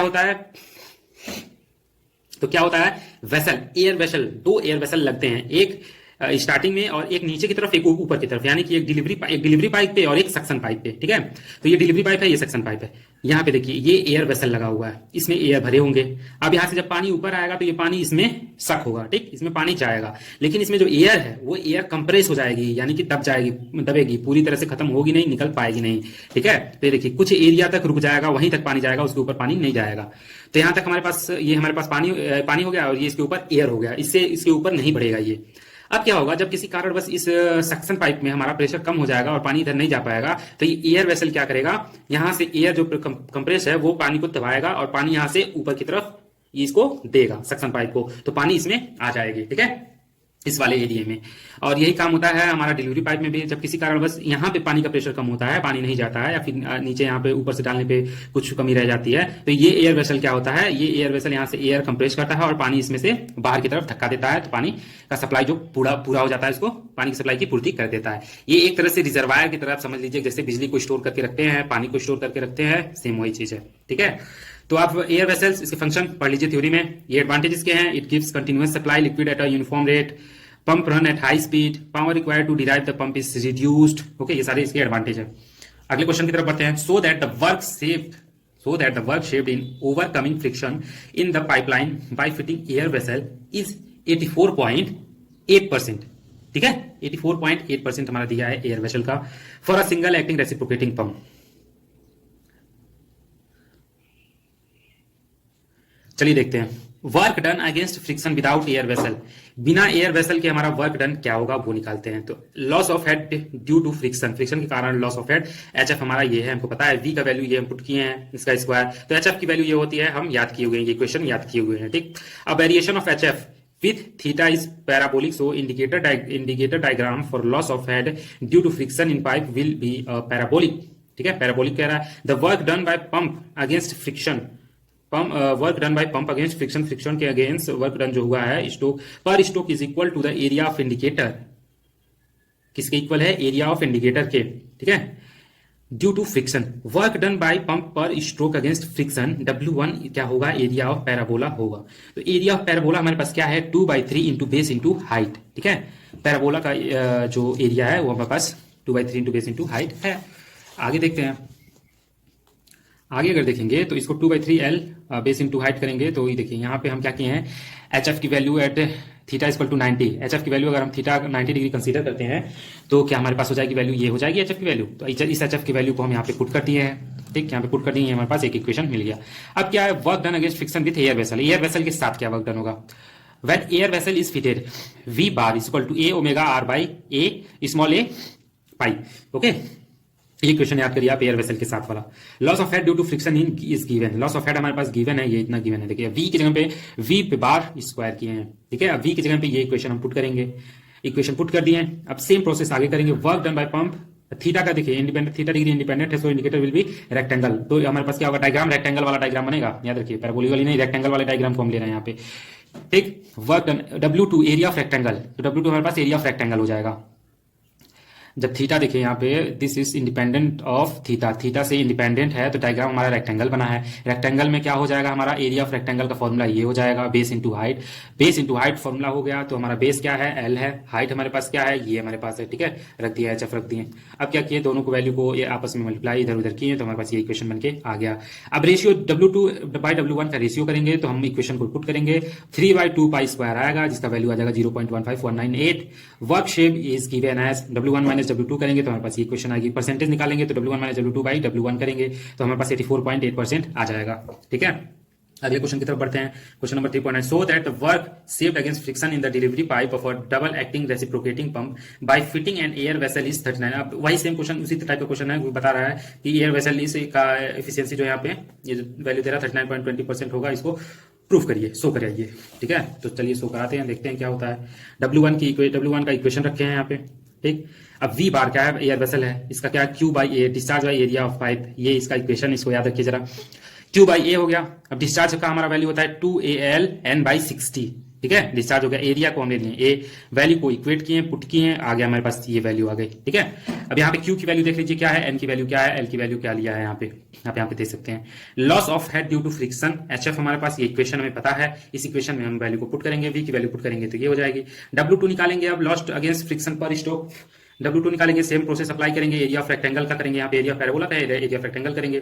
देखिए पुट किए हैं, एरिया की वैल्यू लगाए हैं, एल बेस है, एल हाइट है, ये HF ये हमारा पुट किया, हमारे पास ये आया। अब W1 minus W2 by W1 होगा क्या, वर्क शेप पर स्ट्रोक, वर्क शेप पर स्ट्रोक हमारे पास W1 minus W2 by W1 होगा। वैल्यू को पुट करेंगे, जो जो इक्वेशन आया उस इक्वेशन को पुट करेंगे यहाँ पे, तो हमारे पास 39.20% आ जाएगा। अगला क्वेश्चन देखिए, अगला क्वेश्चन क्या कह रहा है, अगला क्वेश्चन कह रहा है कि सेंट्रीफ्यूगल पंप और रेसिप्रोकेटिंग पंप को हमें डिफाइन करिए। तो सेंट्रीफ्यूगल पंप भी मैं बता चुका हूं, रेसिप्रोकेटिंग पंप भी मैं बता चुका हूं। अब इन दोनों का डिफरेंस क्या होगा, आप ये याद करिए, इन दोनों में क्या क्या अंतर होगा, इसको याद कर लीजिए। मात्र 5 मिनट लगेगा आपको अगर ये ध्यान से पढ़ते हैं तो। और इसके आधा पार्ट जो है क्वेश्चन नंबर 5.11 में दिया हुआ है, उसको जाकर के आप देख लीजिए। अगला क्वेश्चन हमारे पास है, discuss the operating characteristic curve for a reciprocating pump. नहीं आएगा, कर्व डायग्राम देख लीजिए, एक ये मान लीजिए एक बॉक्स बना, ठीक। सबसे पहला हम लाइन खींचेंगे इफिशियंसी का लाइन, इफिशियंसी का लाइन खींच लिए। दूसरे नंबर का इफिशियंसी का लाइन क्या होगा, कर्व होगा। और दूसरा इनपुट पावर का लाइन खींचेंगे, इनपुट पावर का लाइन एकदम सीधा खींचेंगे, और फिर इसके तिरछा में ऐसे जैसे कि वॉल्व ओपन हो रहा है, यहाँ पे डिस्चार्ज खींचेंगे, डिस्चार्ज का लाइन एक्चुअली वो भी स्ट्रेट लाइन होगा, बट मतलब तिरछा में स्ट्रेट लाइन होगा, कब नहीं होगा ये। यहाँ पे खींचे डिस्चार्ज का आया, डिस्चार्ज एक्चुअल है ये, ठीक। अब यहाँ से एक स्ट्रेट लाइन लाएंगे, डॉटेड लाइन, वो हो जाएगा हमारा डिस्चार्ज आइडियल का लाइन, ठीक है। अब यही सारा वैल्यू यहाँ पे, यही सारा चीज जो है वो यहाँ बताया है कि इफिशियंसी लाइन कहाँ पे खींची गई है, कैसे खींची गई है, इनपुट पावर की लाइन कैसे खींची गई, कहाँ पे खींची गई, डिस्चार्ज एक्चुअल की लाइन कैसे खींची गई, कहाँ खींची गई, स्पीड जो है हमारा डिस्चार्ज आइडियल पे स्पीड हमारा कांस्टेंट होगा, ये चीज बताया गया है। और ये किस पे, हेड और इनपुट पावर पे ये हमारा डायग्राम खींचा गया है। हेड ये देखिए, नीचे वाला लाइन हेड रिप्रेजेंट करेगा, ऊपर वाला इनपुट पावर, इफिशियंसी और डिस्चार्ज को रिप्रेजेंट कर रहा है यहाँ पे, ठीक। तो बहुत ईजी है, आप इसको एक बार पढ़ लीजिए, यही सारी चीज इसमें केवल दिया हुआ है। तो ये था हमारा फ्लूइड मैकेनिक्स का 5 यूनिट का, हम इस पे वीडियो अपलोड कर दिए हैं। आप अगर आप 5 वीडियो नहीं देखे हैं तो एक बार जरूर देख लीजिए, और 5 यूनिट का वीडियो इस पे अपलोड हो गया है। आई होप आपको पसंद आया होगा। अगर आपको और भी कोई किसी क्वांटम सीरीज चाहिए तो आप कमेंट करके नीचे बता सकते हैं। अगर आपको वीडियो अच्छा लगा तो वीडियो को लाइक भी कर सकते हैं। अगर आप हमारे साथ जुड़ना चाहते हैं तो इस चैनल को सब्सक्राइब भी कर सकते हैं। मिलते हैं किसी और वीडियो में, तब तक के लिए थैंक यू।